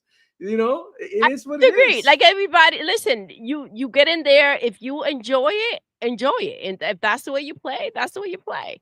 It is what it is. 100%. I feel that. Yeah. Now remember, like Doom, this is not the first time that Doom's going to slow down a little bit, because one of my favorite Dooms was Doom 3. And I loved when they went deep into the horror aspect of it. You know what I'm saying? It wasn't just, you know, a shooter then. See, that one had more of a story, right? That you played through and you had something leading you through it and fucking scary shit that was happening. That shit was really dope. So that's where I'm hoping the direct connection is going to be. You know what I'm saying? Like, I'm hoping that they looked at like Doom 2016, Doom Eternal as like Doom 1 and Doom 2. And then Doom the Dark Ages is going to bring back that Doom 3 vibe, right? Like finish the trilogy, you know, with a more story focus, you know, grittier, you know, more intense version of it. Not just speed intense, but like graphically intense in the shit that you're doing. And I'm excited for it, man. I'm excited. I think this is a huge deal. W. Let's go. It is. And like, this is that, you know, even now, right, as we're talking about this, like, this is why it's important, and this is why this shit matters. So, like, we're talking and we deviate and we go back to Avowed, right? Because we currently have Avowed, right? And the thing about like first party in the previous, you know, lives and the lives that certain other people lead is that, you know, before, first party was once or twice a year. You know what I'm saying? Like, normally towards the end of the year, maybe one a little earlier in the year, and that's it. So you would just wait, play one, wait between the game, come back, come later on and play another one, right?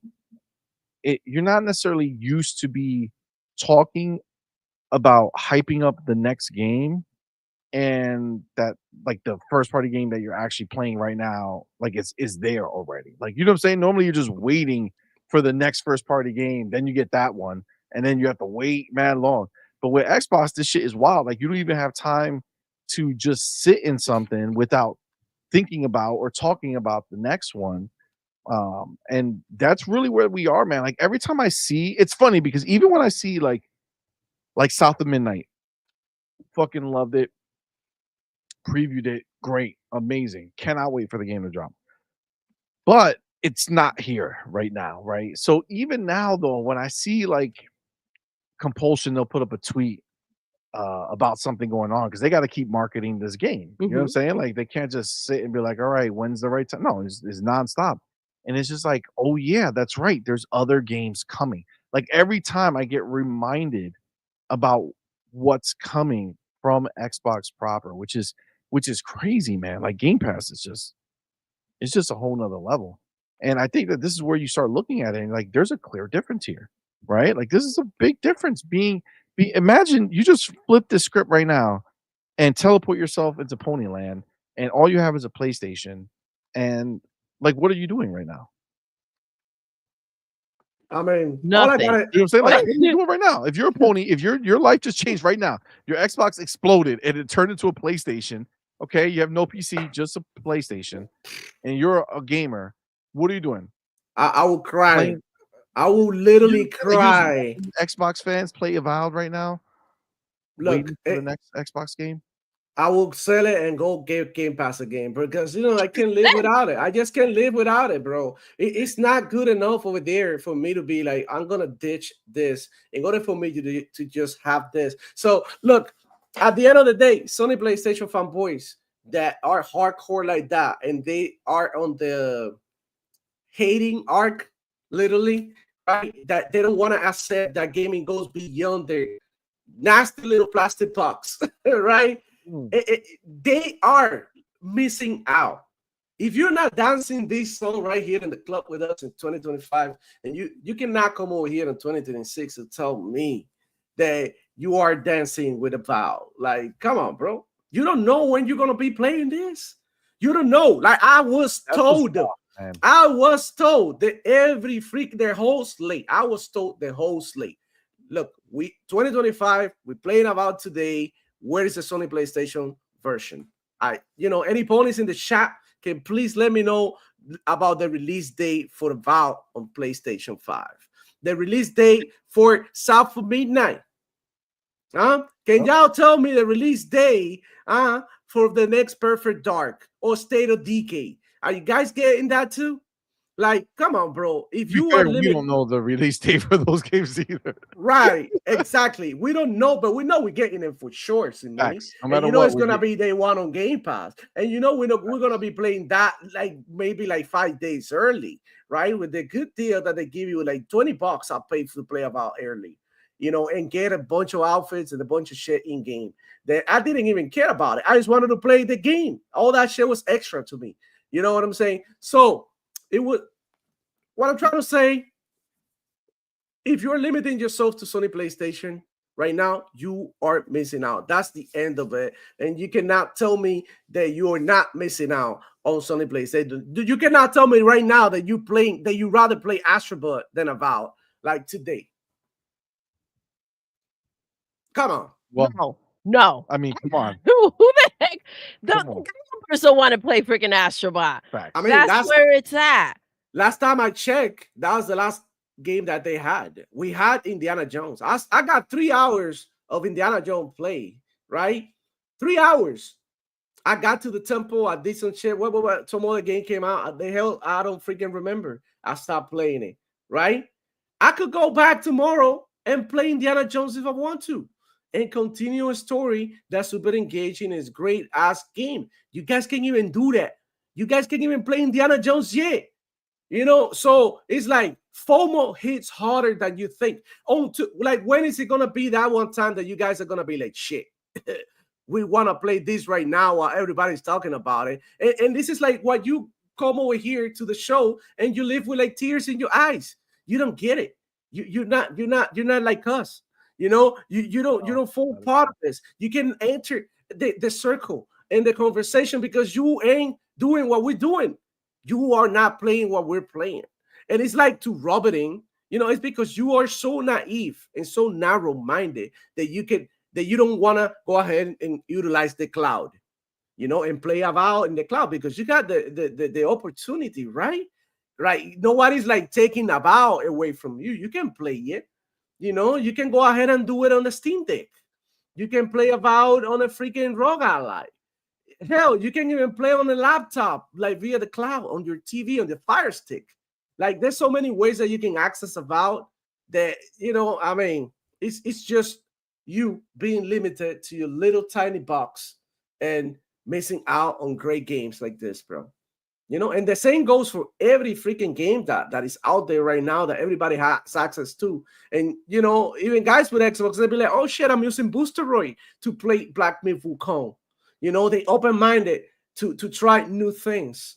and that's why they can see where the future of gaming is going, and that's why they understand Xbox vision, and that's why I respect it too, because I see the Xbox vision is like, let's have more people playing more games. Some people are gonna get mad and they're gonna be crying my exclusives, but at the end of the day, more people are gonna be playing. So I have friends that have PS5s. Now they're gonna be playing Forza. Great, more people to play Forza with. They're gonna be playing Halo. Great, perfect. Bring me these ponies to my matches so that I can like destroy them. And at the end of the day, it's gonna be great for the game, for Halo itself, because it's gonna see a renaissance. It's gonna a lot more people are gonna be start paying more attention. The people that said that Halo was bad are gonna start saying that Halo is dope, and the game is gonna continue to live, which is like ultimately what we want. We don't want these games to disappear. We don't want these games to stop existing. We want these games to be successful so we can get more games, and that's the cycle, man. That's the cycle. Max, 100%. Yeah, it's really a different feeling right now. With everything that's going on. I mean, we just talked about yesterday what Xbox is doing with Muse and their AI and what they're Yes. Oh doing today, yeah, and I heard about it. Microsoft is creating whole new different types of matter and shit with their supercomputer and all this other crazy shit. Like like Xbox and Microsoft, they're doing huge things. They're moving things forward in such a major way, and I love it. And the byproduct of Xbox kicking ass is that they're keep on giving us games, right? Like everything else is happening around it, but first and foremost, we're getting games, and that's not stopping, right? And that's the beauty of it. Like, just think about what you said. Like, you put 3 hours into my game of the year last year, right? Like literally one of the best games that has been made. You put 3 hours in it, but you can do that, and then you can go and decide tomorrow that you want to put some more time into it, or you can never Or go back. next year, whenever the hell I have time, because it's always gonna be in there. It's not gonna be like some PS Plus, like how they done these Sony PlayStation fanboys with games like Days Gone. They claimed it through PS Plus and they kept it, right? But that version, you cannot upgrade that version to the remastered version. So instead of you stuck with two versions of the same game, and you have to pay $50 if you want to play, Days Gone. If you claim it on the PS Plus, if you bought it, they're like, okay, we cannot rip you off that much. We cannot take that much advantage from you. But like, you're getting literally digged down by Sony PlayStation, and there's really nothing you can do about it. And then you applaud. You're like so happy. Oh man, it's great.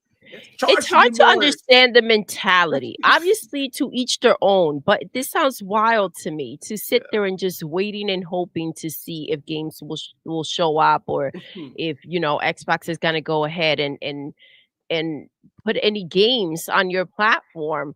We live in a world where you have access to everything. The idea of being tied to a box that is not giving you what you need or want as a gamer, it's wild to me. But then again, I saw in the chat a couple times people saying they're playing Twitter while we play Avowed, and it's like, do they even care about games like that, right? Like anything. For me, if I was in their position, in order to be okay with PlayStation not delivering games, it would be because I'm not interested in what they have to offer. Like, literally. So it's difficult to wrap your mind around that. And again, the idea in a world we live in, like where we just want access to things, the handhelds, the freaking phones, everything that we can get our hands on when we get a window or a moment in time, right? Because things get hectic, things get busy. And it's like, they're just like, it be what it be. If they show up or if they cancel the games, it's all the same to me. It's something I can't live up to PlayStation, right? I can't just be like, I'm at the mercy of whatever you decide to do. It is what it is. just hard to process that. And I guess it's also hard to see the people claiming that it's like that it's not the way we see it. You know what I'm saying? Like Yes. the way like these people who just live in denial and act like the reality's not here. Like, fam, like there's only 2 boxes, all right? There's only 2 boxes, the Xbox and the PlayStation, that are, having all of these type of games, right? Switch doesn't really get these types of games that much, right? So they're not really part of that conversation. Now there will be a little bit. They will because of Xbox. They're welcome. But it's like these are the 2 boxes, right? And there's 2 platform holders.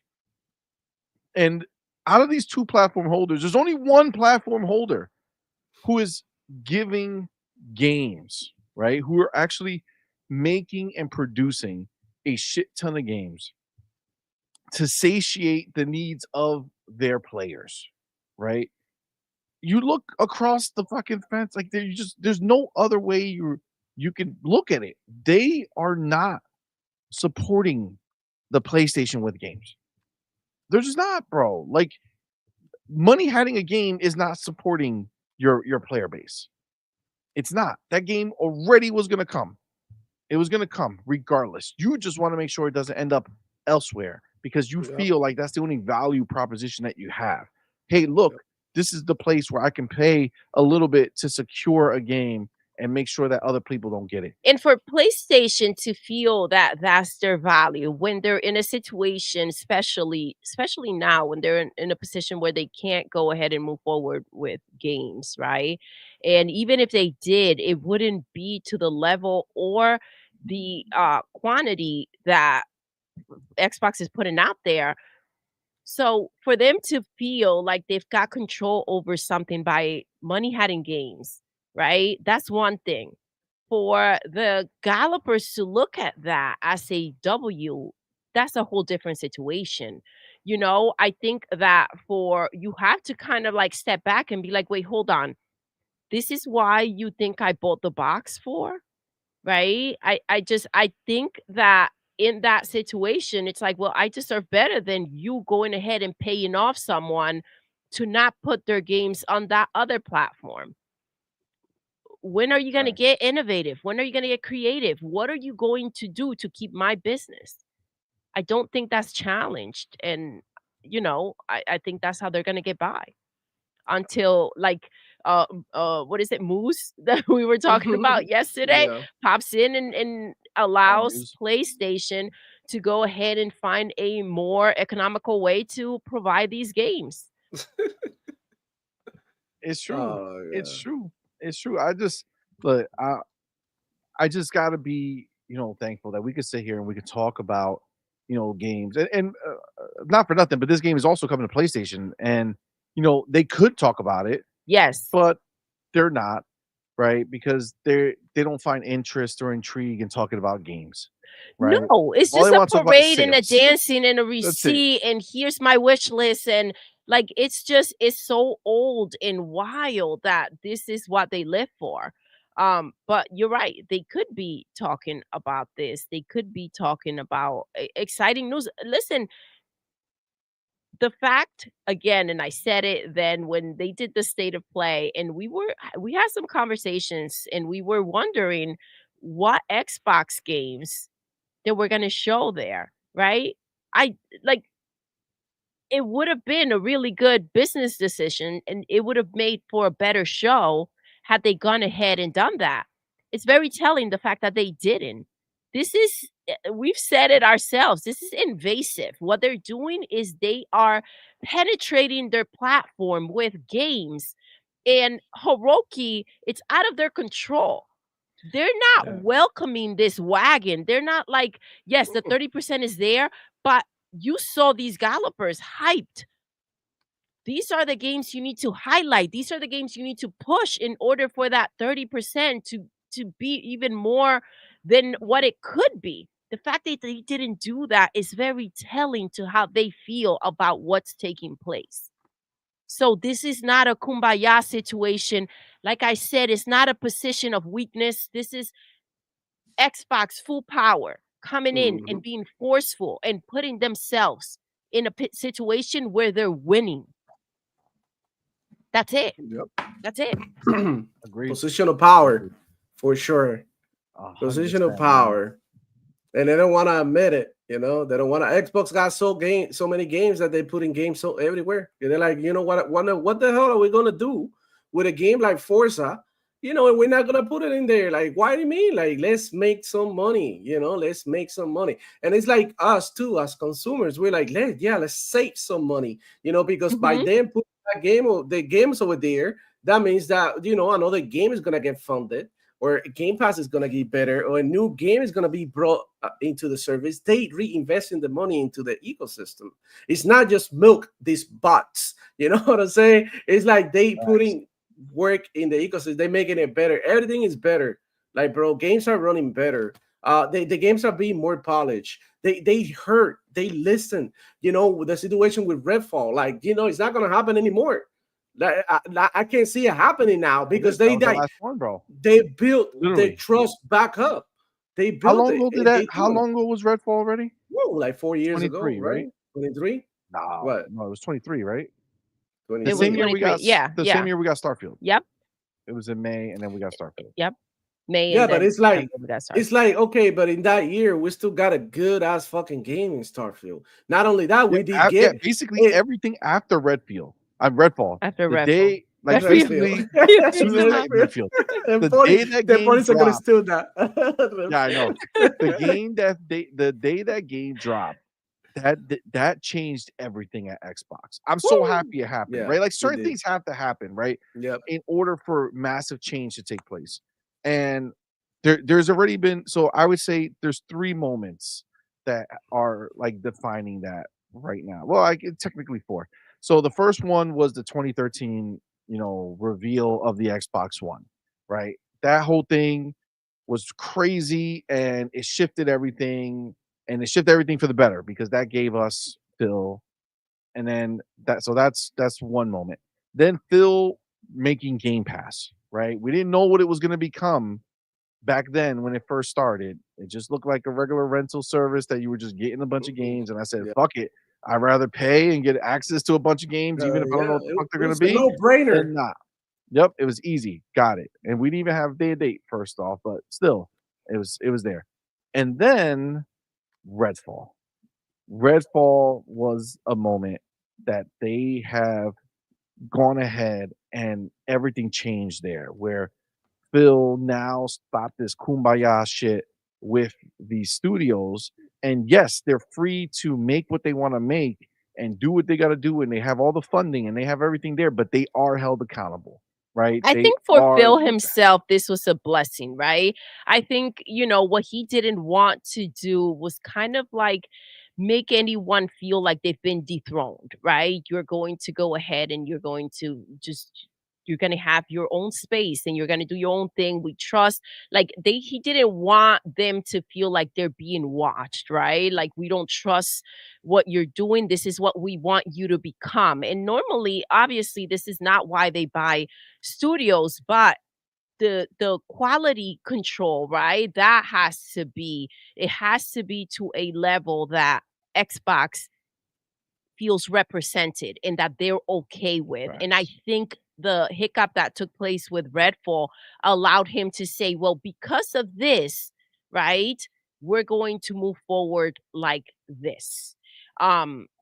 So it kind of went hand in hand. I think that it was in an uncomfortable situation where even if, you know, he felt like, okay, I do want to do this or I need to do this. We're talking egos. We're talking ruffling feathers. Like, it has to be a little bit uncomfortable. And I think Redfall made it comfortable. As bad as it was for him to come out here, have to fall on that sword, at the end of the day, they look at Phil, right? If something goes wrong, it's Phil's head, right? That they are looking for. If everything goes right, the praise is not for Xbox, the praise is not for Phil, the praise is for the studio, right? So that's the way they like to keep it. So in order to avoid all that nonsense, this is just the way that it needed to play out. And it was good for them to be able to see it right away right? And rip that Band-Aid and say, okay, let's go hands on. This is how we're going to move forward. Facts. Facts. Agreed. Agreed. And that was, I mean, that moment, that was that third most impactful. And I would say obviously the last most impactful situation was buying ABK. That was another big shift, right? Getting that is what shifted everything else, right? Which is now leading us into this new world where, you know, gaming is not limited to, a box, but instead it's limited to an ecosystem of Xbox, right? And that means if you own a PlayStation and you purchase an Xbox game, yes, my friend, you are part of that Xbox ecosystem now. And that's what it is, man. It's a beautiful thing. It's a beautiful thing. And I love it because this is it's almost like a renaissance of gaming where like everything now that's coming out, there's no more questions, right? Like if you remember back in the day when it was like Forza, Gears, and Halo, Halo, Gears, and Forza, right? Like those were high quality games, but there three. You know what I'm saying? Like it was a small amount of high quality games because there was only so much budget that they were going to spend on any given game. So like those three were always going to be top tier, and then everything else was like okay, like it might be good, but like not crazy, right? Like Xbox has got to a point where I don't really question whatever they're making, right? Like it doesn't matter what they say they're making. I know that it's going to be of a high quality. I think Avowed took me over the last hump because Avowed, when I first saw it, I was not impressed with it back in the day, right? Yep. Not the first reveal, but the re-reveal, right? When they showed us the colors and all that stuff, I was like, "Yo, that does not look good." Like what right? I thought, I was not okay with that. And then the next time I saw it, I was like, okay, it's getting better, right? Short amount of time, already getting better. And like where they landed, where they finished after everything, goddamn. But when you think of those trailers, right? To go ahead and find that balance between those two worlds, it that's just to show you how challenging that really is, especially to make it seem just seamless when you're walking through it, nothing looking out of place or like it doesn't gel together well. It was something else, and I think going back and you talk about the trailers and it just kind of dawned on me like that's just to show you though like how difficult that was, um because they did a beautiful job with that. But it was like a standout before. It was like, "Wait, hold on. What direction are you taking?" So it all came together well, beyond exceeded expectations. So it's nice to have that happen when something catches you off guard like that, where you don't know where it's going. I have to agree with Doodle though. Like Avowed, I thought, and then I was one of the ones who were like, I like the direction. I still liked it, right? Remember, guys? I was like, Yes. right, like I still like it. I still feel like, this is like the type of shit that I want. I want a fantasy game with a bunch of colors. I wanted to have crazy magic with crazy moves and stuff like that. That was my focus, right? And I think they delivered. I think they crafted a beautiful world. I think that Avowed is really, really well done and worth your while. So honestly, go ahead and guys and play it. So yeah, Redfall, CMoney definitely had to happen, and it was definitely a turning point. And also ABK, but ABK, like some ponies, right? Some Sony PlayStation fanboys, they keep saying that it was a bad thing for gaming, that it was a bad thing for Xbox. That Xbox is the only fucking saving grace right now. So some of these guys are like, "Oh, I told you that Xbox was gonna go to shit once they buy ABK because now they got to make the $80 billion and all that." I'm like, bro, like, are you listening to yourself? They just their console bullshit that they're. If it doesn't bother us, this is the problem though. Like, and this is what they want. They want us to be bothered by it. If it doesn't bother us, why should it bother them? Right? Why should it bother them? If anything is benefiting them, they should just keep their mouth shut and keep on rowing their boat. Yeah, they're supposed to be happy about that. Exactly. Right? They're supposed to be happy, but it's a bunch of bullshit. You don't know exactly what it is. It's obsession. It's obsession with this freaking box. It's like, when are you going to go ahead and focus on what actually matters? And what matters are the games and what they're delivering. let's not forget, guys. It's easy to forget and think that ABK was just chilling and they were fine and dandy. Yeah. Xbox saved the day. They had to freaking go ahead and clean the house.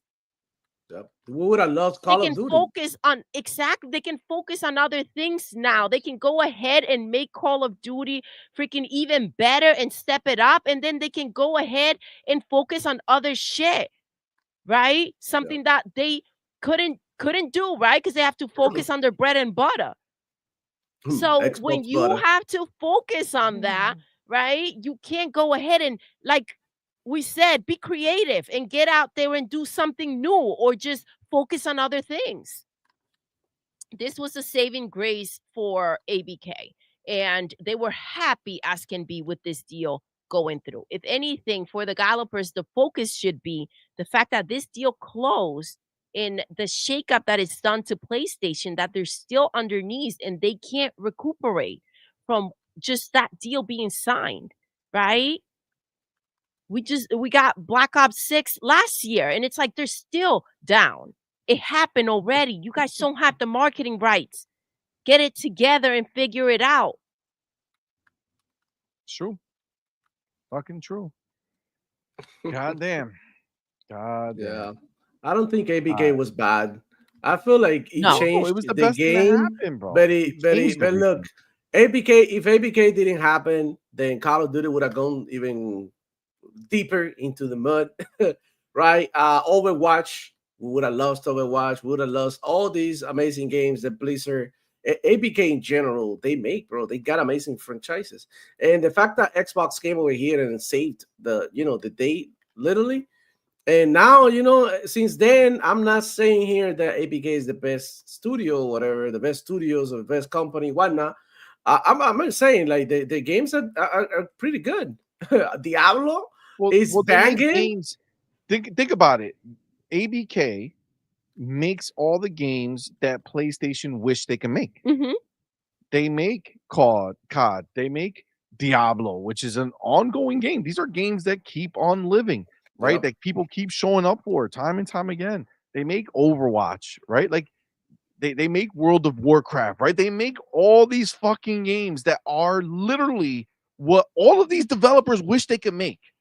Like, understand, ABK there's a reason why they cost what they cost. There's a reason why they spent $80 billion to get this goddamn fucking company. This is the reason, but they also fought that hard, right? Anybody else would have laid down and just taken it.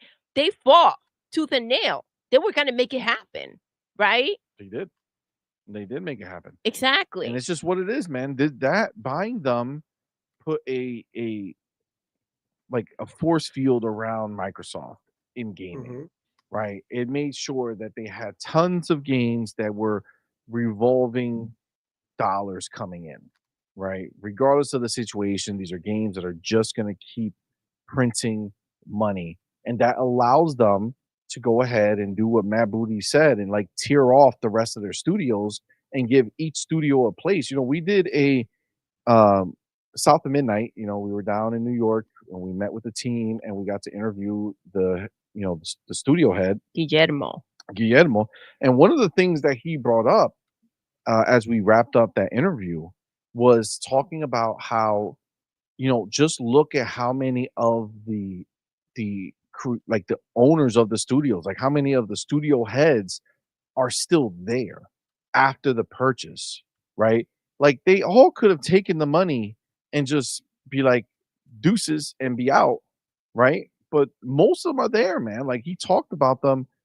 He talked about the other studios and how they're still there because Xbox, kept their word. Is supporting these studios, giving them everything they need to be the best and do the best that they could possibly do. I mean, that's just what it is, man. Exactly. They're out here doing amazing. Exactly. Things. But you talk about these games and PlayStation is still, yes, they don't have the marketing rights. Again, get over it. But you're banking more. You're getting 30%. The game was not taken away from you. Call of Duty is still on your platform. It wasn't taken away from you. So, like, move the hell on. This is the problem. And I said it before, they rely on others. They rely on these third parties. They had no identity. And they're still struggling with that shit. They really are. Agreed.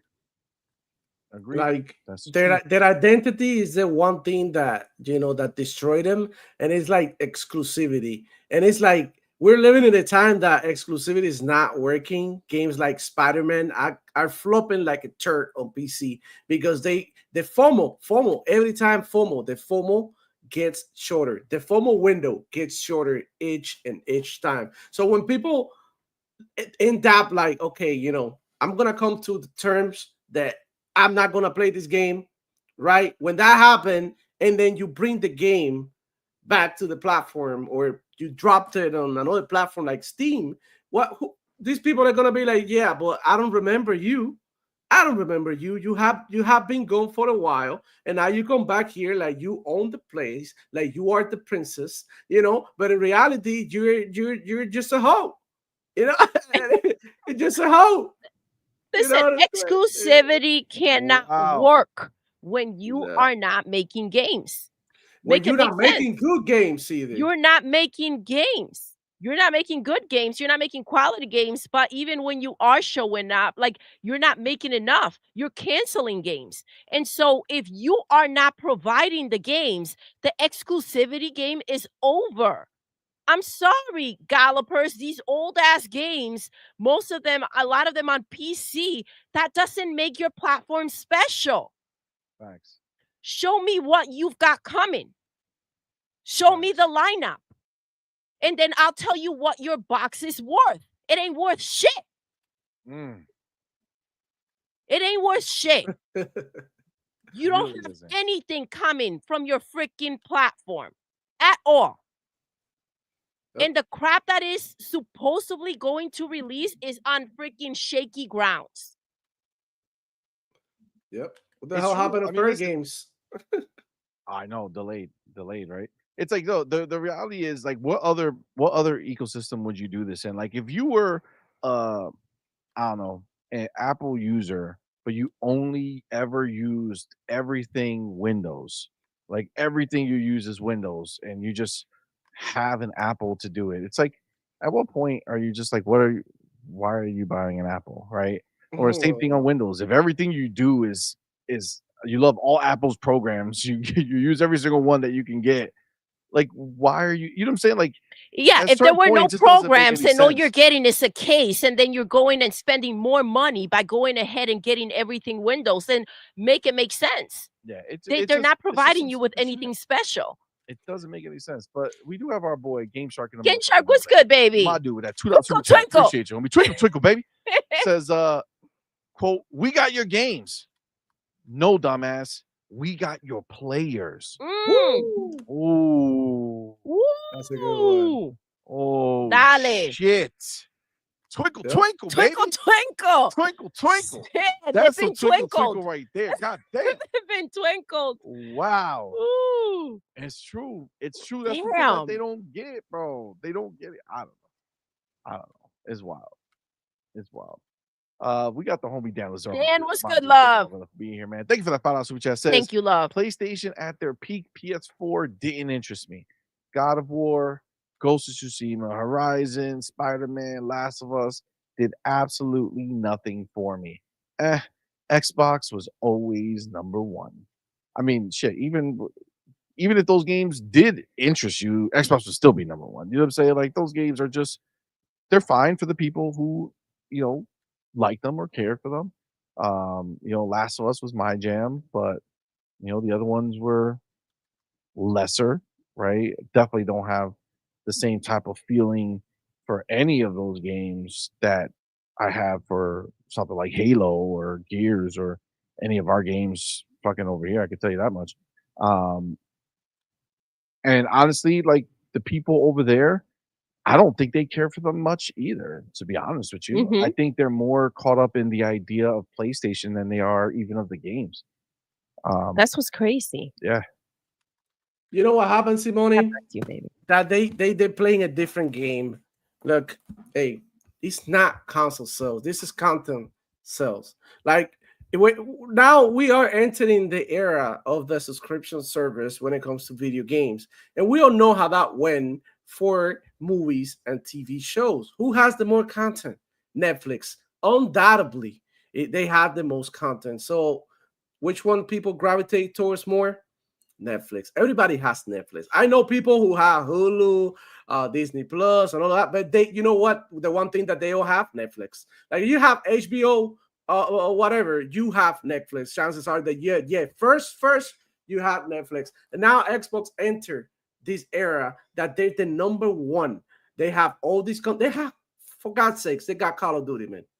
They got Halo. Look at the franchises. Diablo.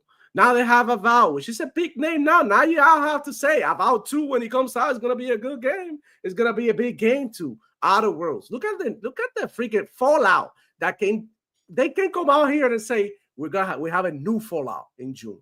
They can come out here and say it. Or even better, they could say, like, you know, the original Fallout trilogy, we are remaking it now into these 3 different games or into one game, and then you're gonna play all the parts one by one.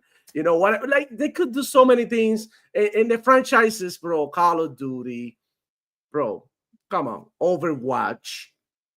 Come on, bro. We're talking about big hitters here, and they have them all. Not to mention all the third-party shit that they get, like, you know, Sniper Elite, Eternal Strands, Persona, the Yakuza games all out in there. You know, come on, bro. Like, what are we doing here? Dude, Matt Booty said the biggest games live on Xbox. And they really do.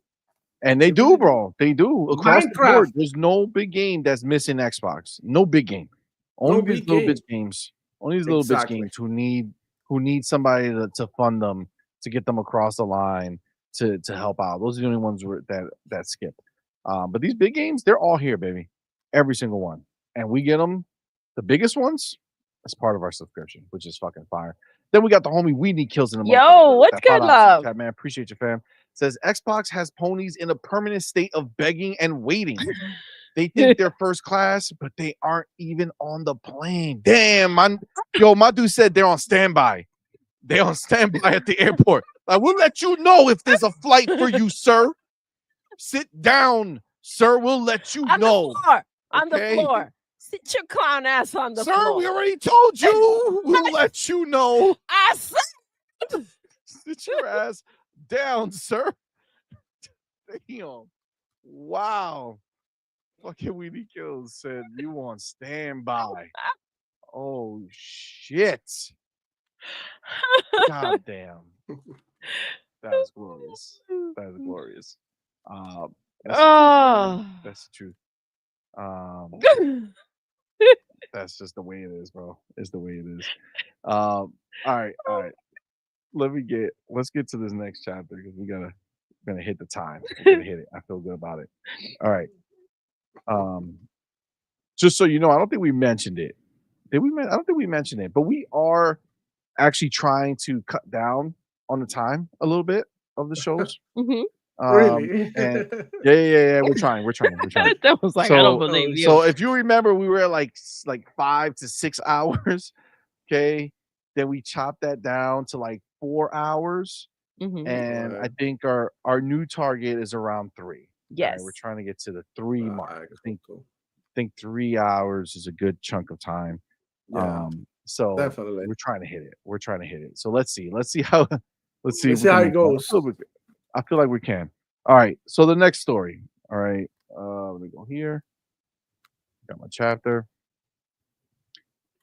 Okay, so we cannot stop talking about Avowed, right? Like it's just nonstop, right? But you know, Avowed is the game, and then there's the people who make the game.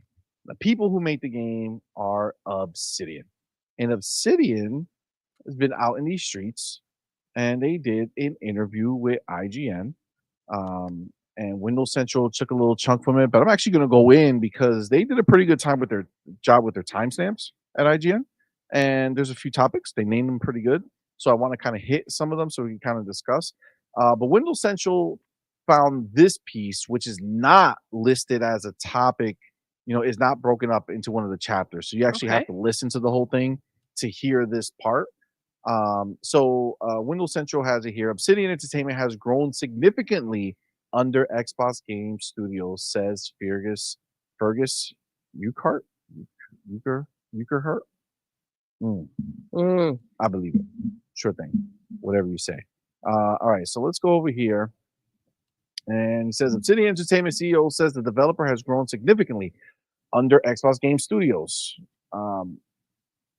So he says the developer known, Obsidian Entertainment, the developer known for its work on role-playing games, RPGs like the recent Avowed, has grown significantly under Xbox Game Studios. That's according to Obsidian CEO Fergus Ukart, who spoke on a number of topics as part of an interview with IGN on Friday.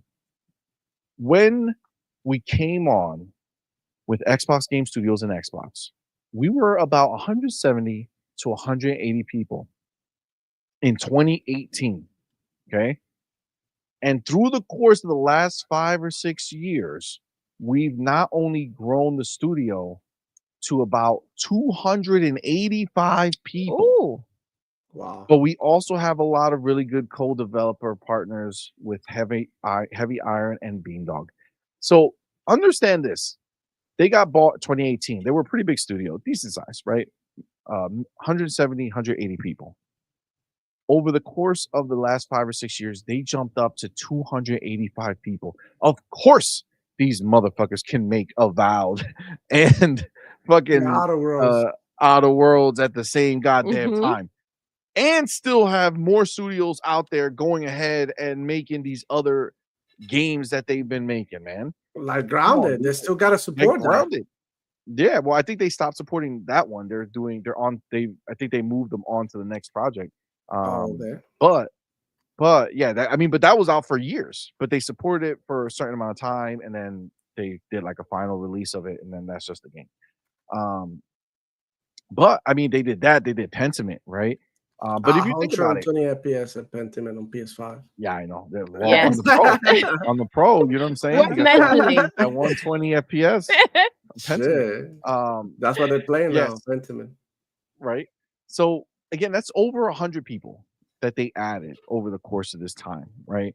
And if you start thinking about like something like South of Midnight, what was it? Not baby, how many people they say they have now? Like 100 people, 90 people, some shit like that. Yes. He said it in the interview. I believe so. I believe 90. And like they're making a full ass game, right?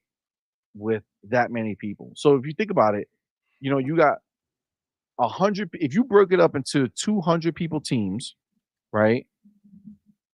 And then you have, you know, still 85 extra people that you could break up into two smaller 40, you know, people teams, and you're making 4 games at a clip. You know what I'm saying?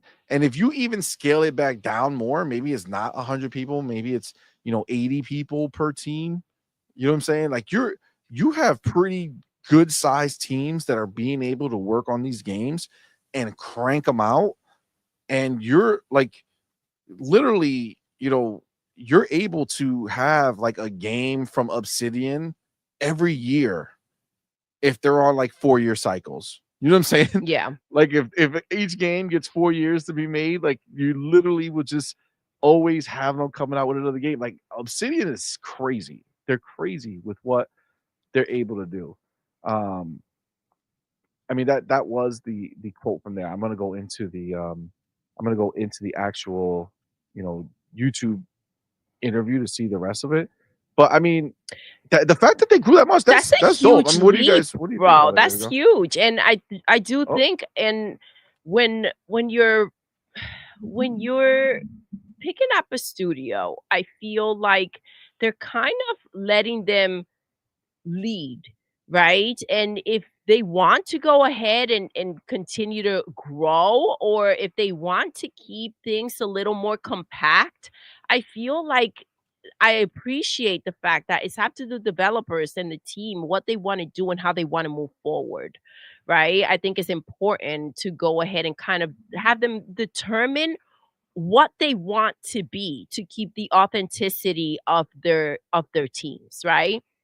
Um it's I feel like that's huge growth.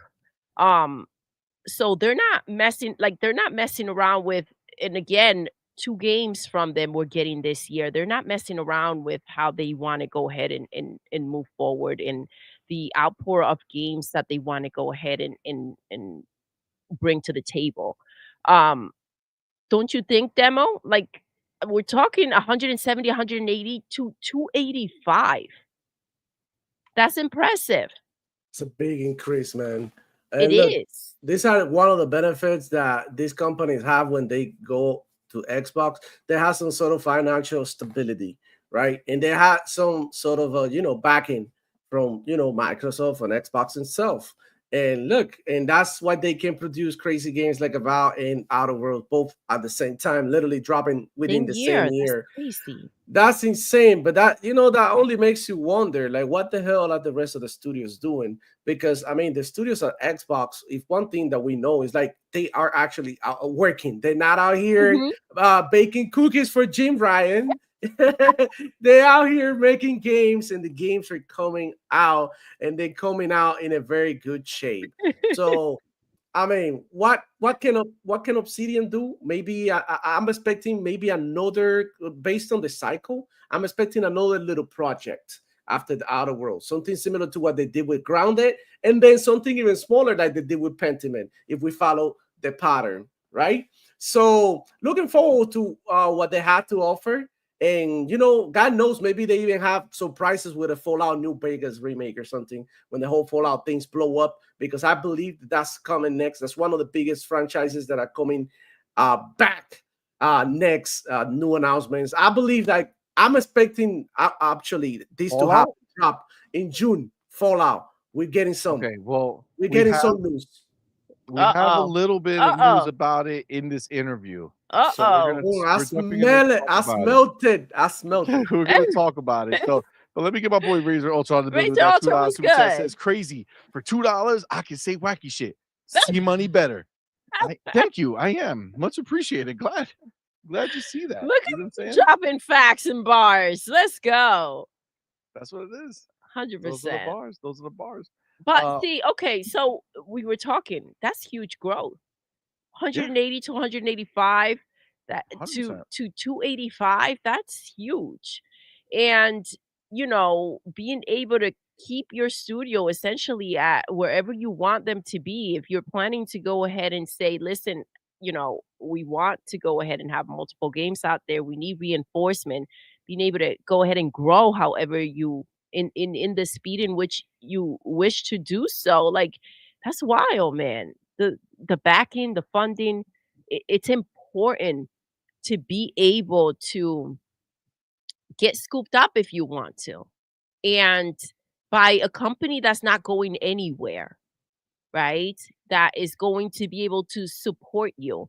We were just talking about The Last of Us and not The Last of Us. Yesterday we're talking about Naughty Dog, and we were talking about Factions 2 and Intergalactic, and how they kind of were at a crossroads where they had to choose to put Factions 2 out and support that live service game, or to be able to make Intergalactic. And you shouldn't have to choose. As a studio, when you pour 8 years into Factions 2, you shouldn't have to choose between that or a new IP. Right? And I feel like they're just cutting them short. And it's being reflected on the studio where it should not be reflected on the studio. It should be reflective of PlayStation and their lack of ability to support their studios and their creativity. Again, this is a big deal. This is a big deal. Absolutely. I mean, this just shows what it means, right? That Xbox is allowing them to be the best version of themselves, and this is exactly what Naughty Dog couldn't do, right? Like what you said, right? Like, instead of growing to meet the needs of what their ambition is, because clearly their ambition was to do to make Factions. Yep, that was their ambition. And what happened? Sony told them. I mean, this is the reality of what it was. Sony said, "Hold on, you're going to need what to be able to keep this going?" Oh, no. We're not spending more money. Figure it out. And they said, no, we're either going to have to give up our single player game or focus on this solely. And they didn't want to, right? just what happens when you're part of Broke Station, right? We get it. I understand. Sucks for them. But let's go ahead and let's bring in the actual rest of the interview because there are a couple things. Let's jump real quick. It does allow us to jump around because of the names. Right here, our boy, Yep. Demo. You ready? Demo. Here it is. Let's see. Key personalities. Fergus, I got to circle back for a second on the diner and the cinnamon rolls and cracking open the Microsoft spreadsheet because I did. I mean, I would be remiss if I didn't ask you about. I mean, Fallout's it's arguably, maybe you'd have a different answer, but I would argue that right now Fallout's the biggest IP Microsoft has, largely on the back of how big and successful and award-winning the Amazon show is. I mean, Fallout's always been big, but you guys made a hell of a all the audio's Fallout fucked game up in New again. Vegas. Don't So tell me that. You know, and Todd Howard told me a couple years Demo is the audio fucked ago up? that he's going to be the one to do Fallout 5. It's not going to go to anybody else. But also that means it's many years away because those guys are working on Elder Scrolls 6 now. So as you're sitting around munching on cinnamon rolls, shitting me? cracking open that Microsoft spreadsheet, thing, bro. Like, would you mute your mic? Be the one to pitch Todd on doing a New Vegas 2 or a Fallout project, or is that a thing where you would need to like hang back and wait for him to come to you, or does Phil like broker something there? I'm just kind of curious. Obviously, you guys have plenty of your own IP and your own ideas and things, but you have also made a beloved Fallout game, and so I've got to ask you, like, how would that go if that were to happen? You love asking me Fallout questions that are hard to answer, don't you? Yeah, of course, it's my job. I love my job. Anyway, no, I mean, of course. I mean, I would say anything different than I said before. I mean, I love Fallout. I got to work on Fallout 1 and Fallout 2. I was not that's what I was called at the time, but I guess I would be called the game director on Fallout 2. And then of course we got to make Fallout New Vegas, and we have a bunch of people here who's still here. Dennis Presnell, who was the lead environment artist on Avowed, worked at Black Owl Studios on Torment and nice. a number of the other games. So no, I mean, of course, Fallout is like near and dear to my heart. I love it. I'm an '80s kid. I'm a Gen X, so the whole thing makes sense. And if the opportunity ever arose for us to make one, we'd love to make it, right? But we also have a lot of other things we want to make. And I'm not going to say what it is, but there's something specific in the long list of the long spreadsheet of that Microsoft has that's very near and dear to my heart. Listen to this last part. From my younger days of gaming, that we're definitely considering. And so Shadowrun, isn't it? I don't know what you're talking about. And so exposed. So exposed. All right. If I know it was rough to listen to, I won't play any more of them because it's fucked up. I don't know what's happening. I think StreamYard. I think we got a beef. It's going through it. I think we have a beef with StreamYard because this is some bullshit. It is for sure. Don't know what the fuck is the reason why that shit is not functioning the way it should. So it can go fuck itself. But that being said, Shadowrun, bro. So it looks like at the end of the day, okay, Fallout is not happening, demo. At least not from them. And it's definitely not happening with Todd because they're making Elder Scrolls next. So the question is, would they go to somebody else to make one? I don't think so. I think if you were gonna trust anybody with making a Fallout that wasn't Bethesda, they're already in the building. Yeah, you know what I'm saying? I agree. They're already in the building. It's either Obsidian or it's In Exile. There's nobody else. Both of those studios worked on the game, worked on Fallout in the past. So they 100% could have gone ahead and done that. So, but it seems like they're not. It seems like they're not. It seems like there's something. It seems like there's something that he's willing to do if they came up to him. It seems like it's a Todd Howard call. I don't think Microsoft is going to walk into fucking Bethesda's building like, yo, somebody's making a Fallout right now. You ain't got shit to do with it. Definitely not. Tough shit. You know what I'm saying? That's not happening. That's not. They respect Todd Howard way too much. So unless Todd came to one of these people and said, yo, make this shit, I don't think it's going to happen. And honestly, I don't think Todd gives a fuck that there's no Fallout right now. I think Todd wants Starfield to cook, to be out there for as long as possible. And honestly, it's a fucking phenomenal game. Yeah, I think that's the focus right now. I'm still hoping that we're going to hear about about the new expansion. Yeah. I would love to hear about a new Starfield expansion, right? Let's fucking go. I'm ready for it, right? So, I don't think that they're in a rush to put out these games. I just don't. I think Elder Scrolls is going to be the next, big game. I think it's going to be next gen. I think they're going to blow minds with it. And I think that's where they are, man. I think if you want Fallout, they got Fallout 76, man. And they update that game. They keep it current. I heard that they put some of the skins from the TV show now, right? Aren't they in there? I heard something like that. You're muted, Demo. You're still muted, Demo. Damn. God damn it. There you go. There you go. No, I was saying that they added some of the Fallout 76. Some of the Fallout series outfits in there. And, they added like pets now. You can have pets now. Now you can pet them too. They continue to update. I still didn't finish 4, bro.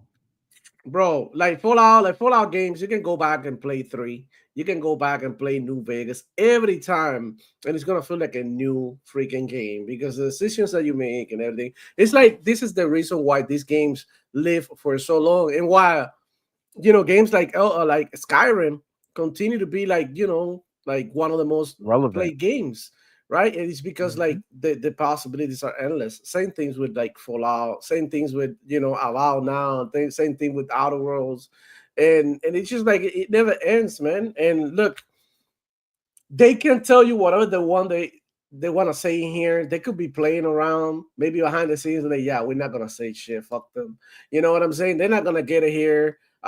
It'll happen when it happens. They also need the franchise to catch some heat. To continue to get hotter. New season is coming out, all of that. So maybe by the finale of the series or something, they decide to drop the game. Who knows how in the hell and the reasons. But one thing is for sure, we are all excited to see what the hell they're working on, next. So and after Avowed, my expectations from the Outer World went from like this to like this now. So. I want to see some of the quality of life improvements that I've seen here in Avowed translated into Outer Worlds. And, and just like, I just feel like this game is so amazing, bro. And we're back talking about Avowed. It's because like, I know. like I said, it just respects your time. It's like everything that you do has a meaning in there. It doesn't like, like make you do stupid shit. So, that's just the way I see it. But yeah, looking forward to a new Fallout. Fuck it, I don't believe this in my head. A new Fallout still happening. And you argue with your mama, guys. Facts. So listen, I have 37 hours in Fallout 4. I don't know how much longer that game is. Oh no, it's way longer than that. Yeah, way longer than really? That. Yeah. You I gotta go back. See nothing. You see nothing now. No, when you go back, you're gonna do the same thing that I do. You're gonna start a new playthrough. You're gonna exit the vault. No. Yeah. Oh no, it's the only way, CMoney. You're gonna be lost. I don't restart games, bro. Except for Avowed. That's the only game. That's how you know it's special. It's the only game that made me restart. You have to do it with Fallout 2 because it'll change It's everything. impossible. Trust me. What happened? I do this shit. Trust me. I've had good experience because I do this shit every year. Literally, I started new Fallout, new Skyrim playthrough. I played for 20 hours, and I just dropped it. I'm like, fuck it, I'm gonna play something else, and I come back next year, play it again, 30 more hours again. No, you can't do it. The same thing. The same spot. The fucking rewind clock. I never finish it. I always start it, get to a certain point, and then I'll shit it. I dropped it. I get caught up doing something else because, like, look, let's keep it real. These are games that we have no urgency to play. They out there. They've been out there for so many years that we're not in a hurry. You know what I'm saying, to play. But they're there, and we always go back to them. Like, shit, I feel like I'm in the mood for some Fallout or Skyrim or whatever, and then you always can always count on those games to like give you beautiful, long gaming sessions, because those games are like the TV shows that you can binge. This is literally like Fallout. You start playing and you're like, oh shit, I'm gonna be a thief in this one, or I'm gonna be a mage, or I'm gonna be a warrior. Like, you can be whoever the hell you want. Follow the story. It's so open. That's what I said. Skyrim and Avowed are so different. It's so different. What was you bought the new one and you restarted the game? I forget. Elden Ring. The fucking Elden Ring. Don't tell me about that shit. So this is just proof of what takes place. He said, "I'm just gonna restart it." It's regret because I did that stupid shit where I let one of my friends talk me into saying, "Oh man, when you restart it and you do the new game plus, you're such a badass and you can go and kill all these people so much faster." The fuck I did. I beat that game, went back, still got my ass beat. Okay, still got my ass beat the same way. Didn't matter all my fucking power. It was whack. All right, and I spent all that money. We spent all that money on that collector's edition of the second one because we love the first one so much that we got the collector's edition for the DLC. Elder Tree or whatever, Earth Tree or whatever the fuck that shit was called. I don't even remember the name of the expansion, but bro, like I haven't stepped foot into the DLC because you have to beat a certain boss that I didn't even beat him in the first fucking game because he was too fucking hard. And then now I gotta beat him to get into this fucking thing. No, I didn't know that shit. Well, Shadow of the Earth Tree. Thank you. I mean, thankfully, Fallout is nothing like Elden Ring, and it has definitely a learning curve, but it's not on the same level of difficulty. But it could be really brutal too. It could be hard too. Fallout? Yeah, it could be hard because it's not like Avowed. I feel like I need, like, I think, you know how Call of Duty did the diving and all that shit really changed the way first person shooters can be.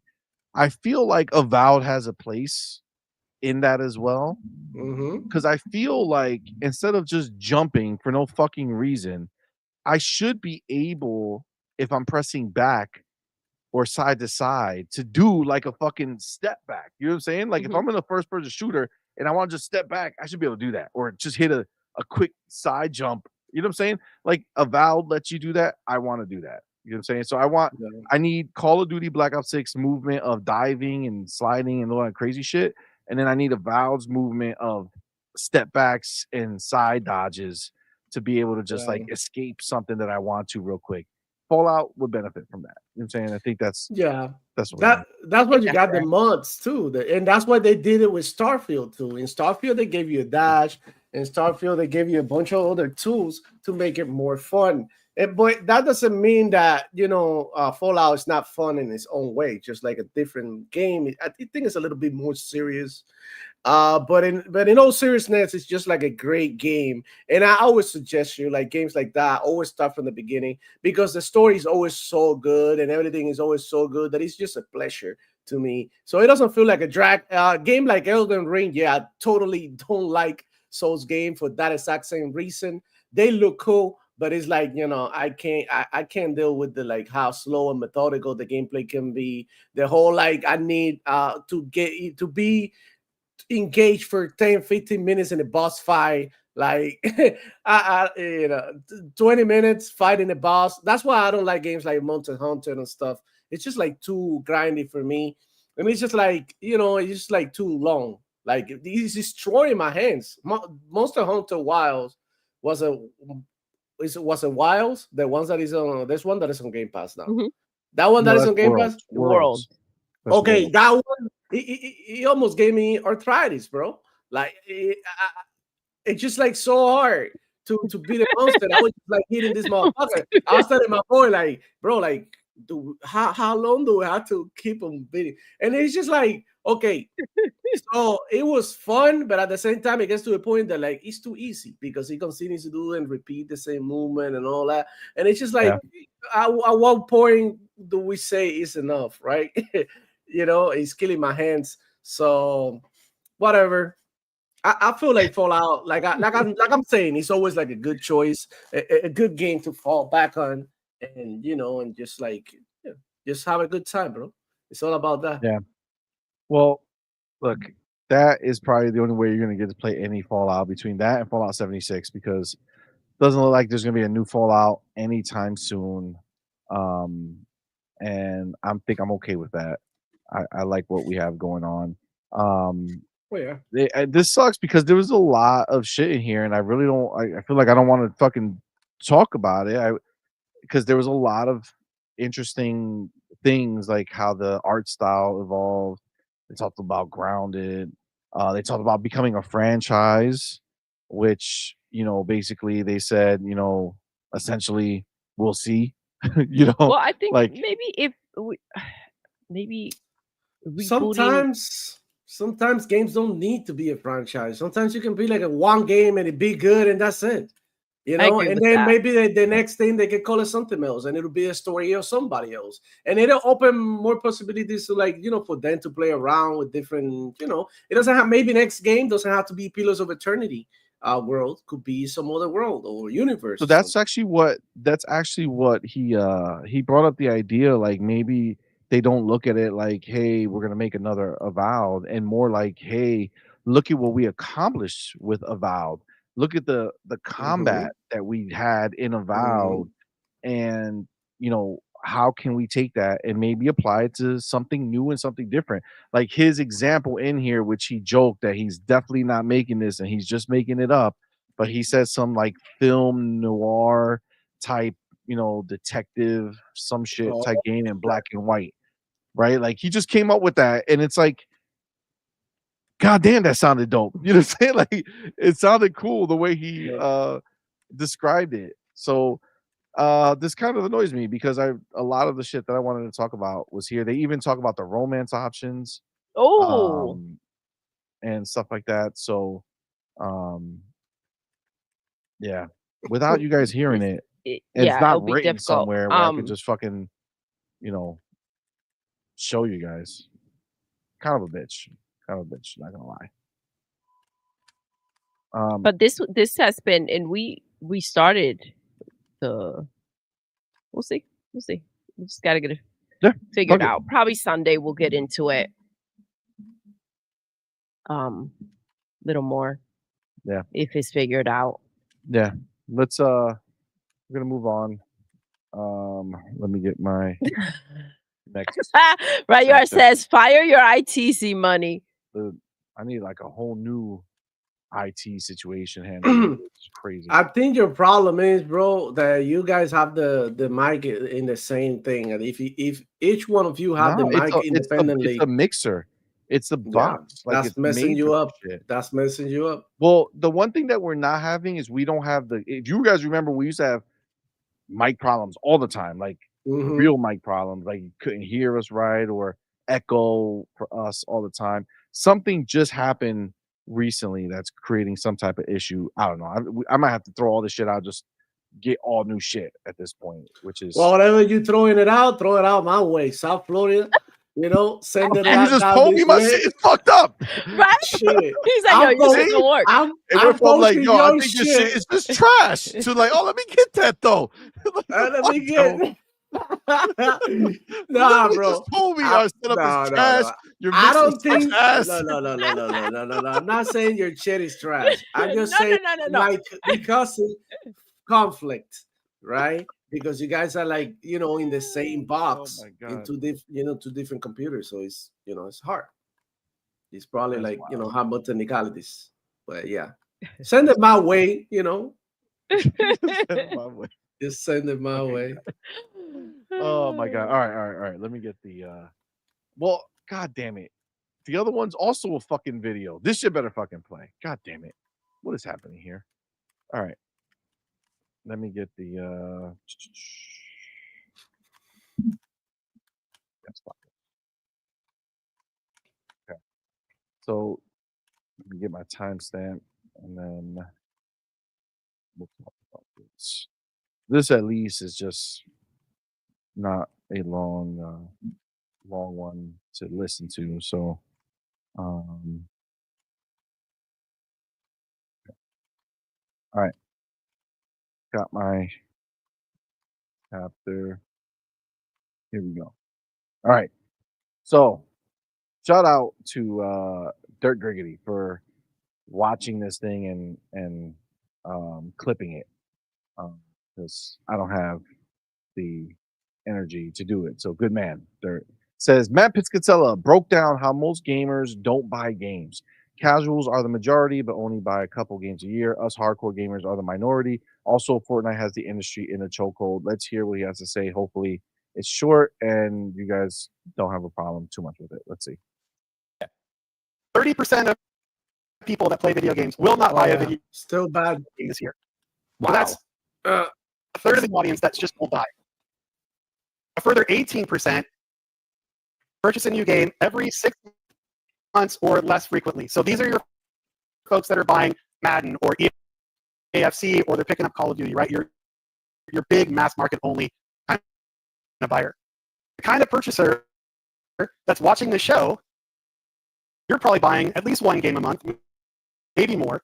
Only 12% of video game players buy a game once a month. Only 4% buy games more often than once per month. So, when we're talking about the developers and the publishers that are really being hurt the most, that we're talking the most about, are the games that are really targeting this like 16% of total players that are purchasing very frequently, while the mass majority of players are buying a game or two a year and they're playing Fortnite, Minecraft, and Roblox.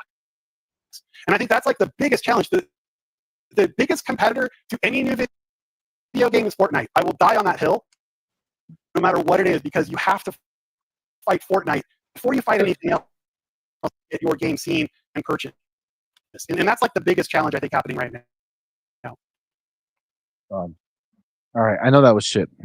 Okay. Yeah. But I had to hear it again so I could get the point across. All right. If you look at the show title when we do the thumbnail and on the actual show, when you get to this part of the conversation, I titled it "The Real Reason Why Xbox Ports Games."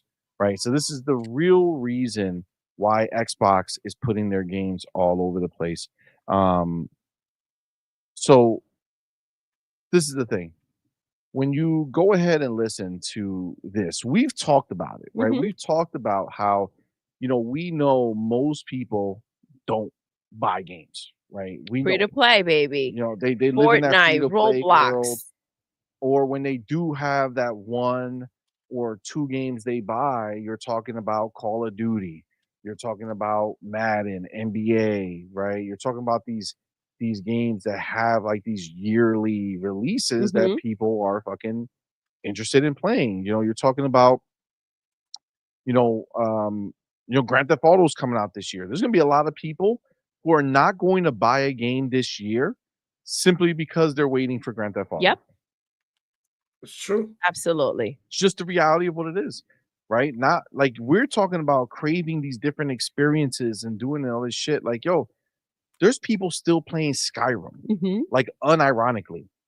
You know what I'm saying? Like, there's people who just live in that world, right? There's people who play these games and they don't stop playing them. Like, they're not variety players. They're not here to play a whole bunch of other shit.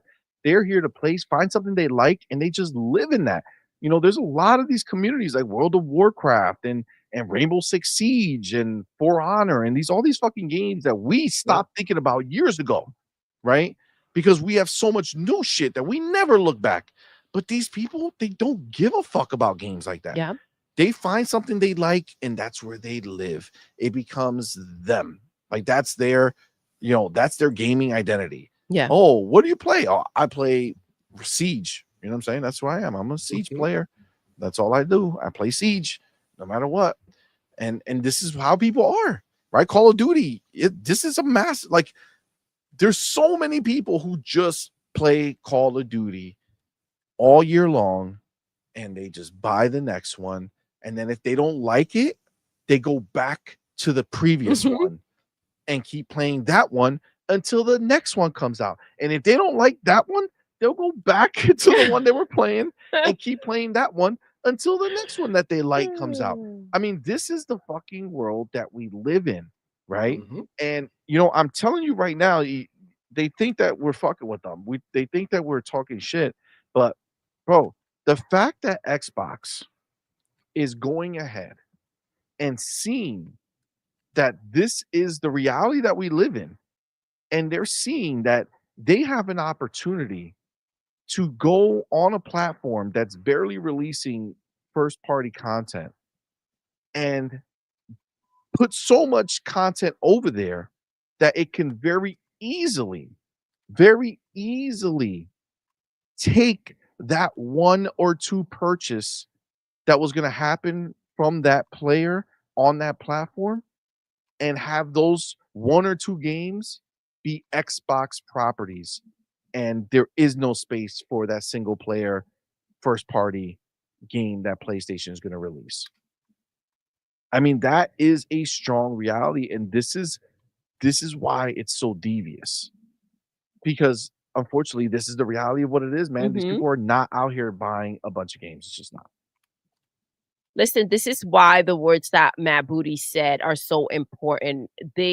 Some games are bigger than the platform, and so they need to go ahead and find which games are bigger than the platform, right? Because you do want another Call of Duty, you do want another Minecraft, you do want a Fortnite, and if you're restraining these games, right, you're not going to see their full potential play out. And that's just the reality of it. The fact that Xbox is keeping alive who we are as gamers, and it's not a big amount, right? We grew up with games. We have an appreciation to great games and how far they've come. But a lot of the people that grew up with gaming are older now, and they're busy, and they have their families, and they have work, and maybe outgrew gaming or don't have time to go ahead and get into games. New generations are growing up with tablets, with phones, and there is very little space with games like Roblox, Fortnite, for the games that we freaking love, right? Sure. So it's just becoming smaller and smaller. And Phil, right? Kudos to Phil. He's not allowing it to die out. And I think going ahead and making the moves that he's been making and going ahead and saying, listen, we do know that South of Midnight or Hellblade 2 are not going to be these huge stamps. They're not going to go ahead. They're going to be huge stamps to the platform, but they're not going to go ahead and we're not chasing huge numbers with these games. But they are a part of our library to kind of just fill in that space, and so that we can still stay rounded when it comes to games, and that we're not leaving the players that do appreciate these type of games behind. I'm just saying, PlayStation ran away from those experiences. And yes, they're having, when it comes to budget, they have a hard time delivering and everything. But what they're trying to sniff out is if they can figure out how to make a Fortnite, and that's what's going to get them through. right? Yep. Phil's not doing that. He's saying, I'm going to go ahead and find a way where I can go and have everyone who grew up with gaming and still appreciate these experiences. I'm going to feed them games, and I'm going to go ahead and make those modern games and see what's bigger than the platform so that those games can go ahead and finance Yep. Everything else. the way that we love gaming. But I mean, they might just go and buy Fortnite. You know what I'm saying? That's yes, also that's possible. That's a way. If That's they a way to scoop up go Epic. about it, right? And then there you go. I mean, you know, definitely a possibility. The funny thing is, like, we're not thinking about PlayStation buying Fortnite. Like, there's zero. We don't even know if PlayStation can buy milk at this point. You know yo, eggs oh, for fuck eggs. Right now, forget nobody eggs. eating eggs at PlayStation. You know word on the street is that they're still paying for Bungie. Lay away, you know. They're still paying for Bungie, and they're paying for Kadokawa now for 10% of Kadokawa, and they're taking them a while just to pay for Kadokawa. It's like, bro, like, come on here and flex your muscles. Anime, you know what I'm saying? That's what they want. Yeah. They want live that anime life. It's the truth. But look at, like, this shit is really real. Look at Cupid's victim, right? He says, what's good? What's up, man? Thank you for being here. He says, I can only play 3 games. Between life and gaming, there's no time for more than 3. I appreciate you sharing that. It's true. I understand that. I understand what you mean. Exactly. Part of my point. That's exactly it, right? So, you know. I mean, shit, I can barely play 1 actual game at a time. Obviously, I could always jump in a Call of Duty or Fortnite for, you know, some rounds or whatever, but like a game that I'm going to sit down and play, if I want any opportunity to beat said game or to finish said game, that's it.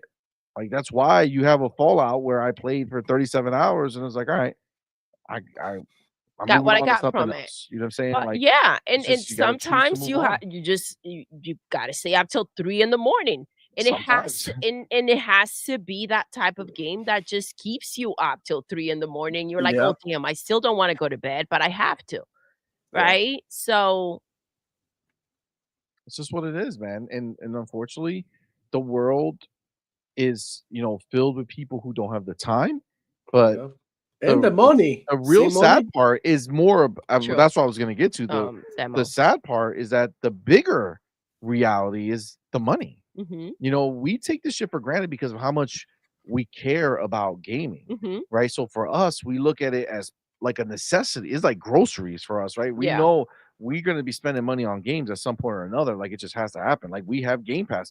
Don't think you're not spending money on games. You're spending. You made that shit a bill. You know what I'm saying? Like, that's how much love. That's how you committed to it. You put a ring on that bitch, and you're like, you know what? But it's like, I don't even want to see when this happens. Just take it on my account, no problem. No, but this is like a reasonable bill, especially if you are a hardcore gamer and you're paying $70 to play literally whatever the hell you want when just one game is $70. So when you put that into perspective, it just gives you an idea on how, like, you know, how cool and how good it feels to save some money in the process and even make some money, because you could literally make money with Xbox. You can, like, you know, save your points, and with those points, buy new games, buy new DLC, buy new skins, whatever the hell you want from the store.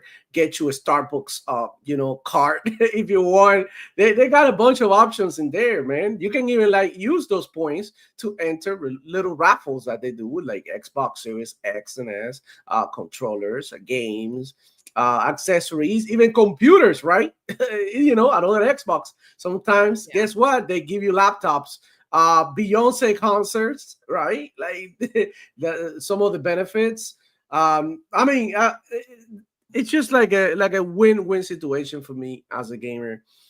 So I don't really mind paying $20 a month because I know that I'm utilizing this. I'm playing it for real. I'm getting my money's worth. This is not like my phone bill. That, for example, that sometimes I'll be like, why in the hell are they charging me for the phone bill? I haven't even talked to nobody this month. All I have done is text. So why are you charging me for calling? I haven't talked to nobody like that. You know what I'm saying? But I actually use this. I'm actually always, like, you could go to my profile and see me online every freaking time that I'm not working or doing something with the family. I'm literally online. you know, and literally online. So that's why Game Pass is so important, right? And I think again, kudos for foreseeing where this is heading. You are going ahead and making it a subscription, and you're paying. Again, we have it's a lot of us, so we have 3 Game Pass Ultimate accounts, right? But for $20, most people sign up for one. For $20 a month, you go ahead and you get freaking access to all of these games. I think it came into mind the fact that, it is a costly hobby to go ahead and have, and they needed to have it make sense. The amount of games are in there versus what you're paying a month, and have people kind of treat it like a Netflix, where it's like I can go in there and just spend my time rocking out and just having new experiences and everything. But even though you would think that for that amount of money, everyone would be signed up to Game Pass, and everyone would go ahead and leave any other platform and go ahead and come in here and say, let me sign up for Game Pass here. Um, it's not happening, right? Not like that. Not or everybody's just flocking there, and not everyone on Xbox has Game Pass. That's very telling of exactly the conversation that they're having, right? People Facts. may not have the time or may think that even $20 a month seems like too much. Go ahead and spend for the time that they do have to spend on gaming, or they're just not into every particular game. If you're going to go ahead and buy just the one game a year, and that's the one you're playing throughout the entire year, and you are not going to be lured in by anything else, it is cheaper to go ahead and just buy that one game. Yeah. Right? Well, we forget that most people don't listen to podcasts about games. You know, most people don't watch gaming content. Yeah. Most people don't do any of this stuff. I mean, think about it. There's 75 million consoles out there for PlayStation. There's 25, 30, whatever they say for Xbox. There's 120 for Nintendo, right? The biggest gaming website has 17 million subscribers. You know what I'm saying? Like 17? Yeah. IGN. 17. IGN has 17 million subscribers. That's the biggest gaming news outlet, right? Like if you go for gaming news and you're a casual, and I'm not talking about like the hardcore people. I'm talking about the casual people. When they Google some shit, more often than not, an IGN article is And what's that's going to there. pop Yeah. up. That's what they're going to see. IGN doesn't have hundreds of millions of subscribers or people who come to their site. It's just not the reality. Yeah, it's true. When you think about it and you think about, again, like you said, the amount of people that have these boxes out there, and then you see who's really involved and trying to figure out what's next, what's happening. It really shows you how many casual gamers are out there that, again, might just have a box to play Fortnite, and if they ever run into a game here or there. Whereas we're always talking about this stuff. I gotta go to our boy over here. Cage says, CMoney, are we nerds then? Oh yeah, Yes, we are. yeah. Definitely. Yeah, we're the losers for sure. For yeah. sure. We're enhanced losers. You know, we've grown in the loser hierarchy, but we still stood in the same, general area, right? Like I'm gonna go with Splendiferous. Splendiferous. Wow. They're not like us. They're They're not not like like us. us. They're not like us. No. They're not like us. Yeah. No. We're still I was gonna say splendid, listen, and I was gonna end there.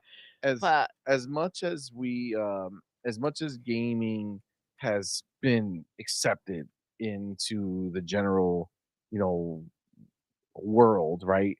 The general world are not into gaming like we are. You know what I'm saying? So like they're not like us. they're not. Like it's the same way like sports, right? Yeah. Like I am, if you're putting statistics together, I would be part of the people who consume sports because I watch The the Super Bowl. But that's it. every year. So I, watch the sport, right? But like I'm not into it. Like I'm no sport head, right? And that would be the same thing as somebody who says, "Yeah, I play Call of Duty." Yeah, I but they're play not like Fortnite. that. Yeah. But they're not. I'm not gonna go play 50 other games. Like that's not what I'm doing, right? Like this is the way these people are, right? So when they look at us, like people who are like, "How many games you play? Like what are you playing?" I never even heard of that. You're like, you never heard of fucking like Gears of War or Halo or The Last of Us or any of that God of War. You never heard of that shit? The fuck are you talking about? It's easy, CMoney. NBA. When you see the Xbox wrap up, how many? I played about 100 games, 100 different games, and I had about 1,700 hours of gameplay. Bro, 97 games. Do the math. How much money is that I saved that year? And it's documented. It's right there on Twitter. Go ahead and look it up. Like 7 games. And look, there's other people out there who have even more freaking games that they went nuts, even have more time. So this is like that's the wild part, because even us, like there's levels to here. Because like I look at some of these people and I see them and they're just like, "Oh, I beat this game and I beat this game now and I just beat this game." I'm like, motherfucker, what do you do for a living? Do you have like a baby mama? Not a baby mama, a sugar mama? Like who's paying your bills, dog? Like where are you coming up with this shit? There are layers to this, right? Come on, man. Like you gotta go work. Not everybody goes to work though. Well, man, maybe let's keep it real. Not everybody goes to work. Basement or whatever. Not everybody has 6 kids. I feel like you have to put that out there. You know what I'm saying? Like, don't, like, if you're gonna flex, be like, "Yo, I beat all these games from my mama's basement." You know what I'm saying? Like, put it out there so we can categorize this shit correctly, because you and I are not the same. You know what I'm saying? Like, don't count all your games you fucking play versus how many I play. Yes, your I play less. Not my efforts, right? I got less time, dog. You know what I'm saying? Like, and listen, can we also take into account age, right? Don't be out here 19, 20 years old. But Rayuar, we're gonna help you with that. Rayuar says, "Need a sugar mama." Oh yeah, well, yeah. Rayuar, well, I heard if you buy more merch, they're attracted to that. You know what I'm saying? Sugar mamas, they love that on point merch. That's what I heard in these streets. You know what I'm saying? So they do. Listen, you know what I'm saying? We're gonna get there, but you gotta take this. You gotta trust the process. Gotta trust the process. All right. Gotta get one in every color. God. You know what I'm saying? You're good. You're good. What were we gonna say, Demo? I was gonna say, like, it's true. Like, some people, they really should be saying, like, hey, I'm a motherfucker who doesn't go to work. I don't have a girlfriend. I don't have the only thing that I do literally when I wake up, without even brushing my teeth, play freaking video games. Exactly. I don't go outside. I don't go to dates.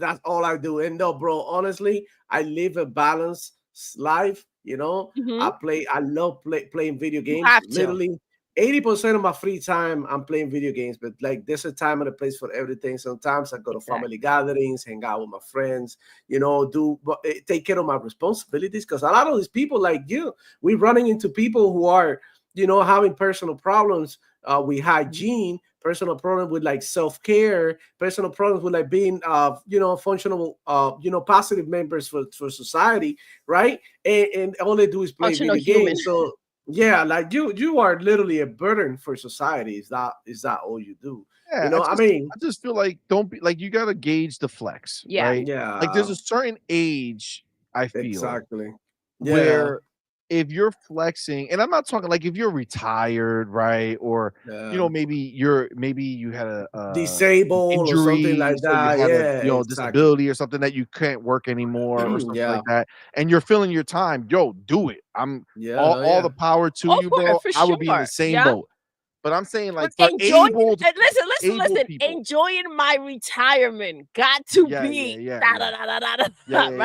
But like, I feel like if you're like I don't know, a young dude or if you're just I don't even want to categorize that way, but if you're just somebody who just like you're playing games nonstop and it's not like you're making it work, you are just doing this, then I mean, listen, like, and you don't work for IGN or some shit where they're paying you to do this shit, and you don't have some massive channel where you're making money, you know what I'm saying? Like, I like at a certain point, it's the opposite of a flex, dog. Yeah, I It's agree. like, Yeah. go get a Go job. get a life. You know what I'm saying? Go Like, get a you job. suck, Get a dog. life, Go yeah. find somebody. Like like somebody's paying for your well-being, and that's fine, but like they not like us. they not like us. You know what I'm saying?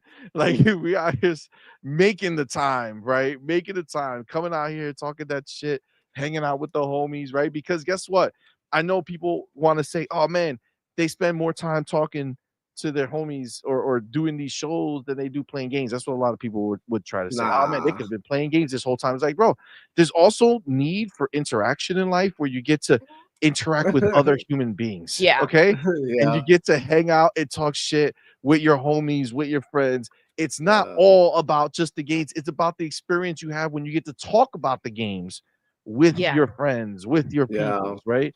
Like This is literally what we used to do back in high school, back in middle school with our homies. We used to like play a game. It was Yeah. like, you know, we talk about it. It was like, oh shit, were you able to find this shit in Ocarina of Time? Or like, were you able to like turn night into day? Like, did you find this? Or like, you know, and that's the conversation, and that's the fun of it. And you know, we are happy that we have a platform so we can talk about these games, and then we also play and we stream games playing. I've been streaming games all freaking weekend. I see you guys doing the same thing. You did it with Eternal Strands. Y'all did it with y'all been reviewing games too. That count as a gaming time too. So I mean, we out here. We really playing. I just saw CMoney. You got us on Xbox.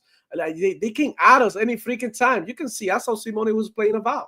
It was online. I saw he was online right here. He was playing Avowed. And if you got me, you can see me and be like, "Oh, this motherfucker be playing Avowed."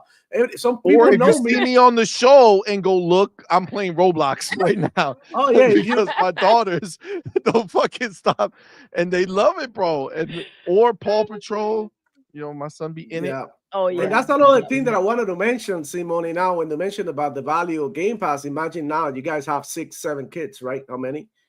Yep. 7, Six. 6. Six. Okay. Six. So okay. Well, So 5 imagine, kids and a young man now. and they 18-year-old, all you know what I'm like saying? playing video games, right? For the most part, because they Yep. grew up with, Yeah. with you guys, of They do. course. So imagine if they each had a PS5, that would have been like what, like $3,000 in total, just on PS5s, right? And then to that you add the occasional game that they want each month, $70 or $50 or whatever the hell it is. Like it's unsustainable for a big family. So get something like Game Pass, it comes in handy because it's you're like, okay, shit, we're just gonna do this. We're gonna share this console with the other one, this console with the other one. You save some money here and there. You cut your losses, and then next thing you know, you're like, shit. Kids are playing. They're not complaining. They're not walking into Walmart. Mom, can I play this game? Like, bro, like, shit. Just turn on your Xbox, press A, download and play. Facts. Shit. By the way, another caveat to everything that's going on right now with Xbox putting their games in different places. Fam, how do you think we're gonna get that family plan? I know. See, the family plan wasn't going to work the other way. Mm-mm. It wasn't. They would have took too much of a loss because they were already getting people who weren't buying the games because they were on Game Pass, obviously. And then on top of that, you were going to lose a lot of subscribers to the family plan because people were going to consolidate and they were going to get with their friends and be like, hey, let's team up and let's get this fucking cheap ass family plan, right? So they knew that, right? And that would have been a big loss for them overall, for sure. Yeah. Where now they're subsidizing all of these different things with these other places. PlayStation gamers, Nintendo gamers, when they're buying these games, they're going to subsidize that stuff. That's where, if they ever do come out with this family plan, because let's understand this came out. It was already out for testing in New Zealand or whatever, right? So the family plan existed.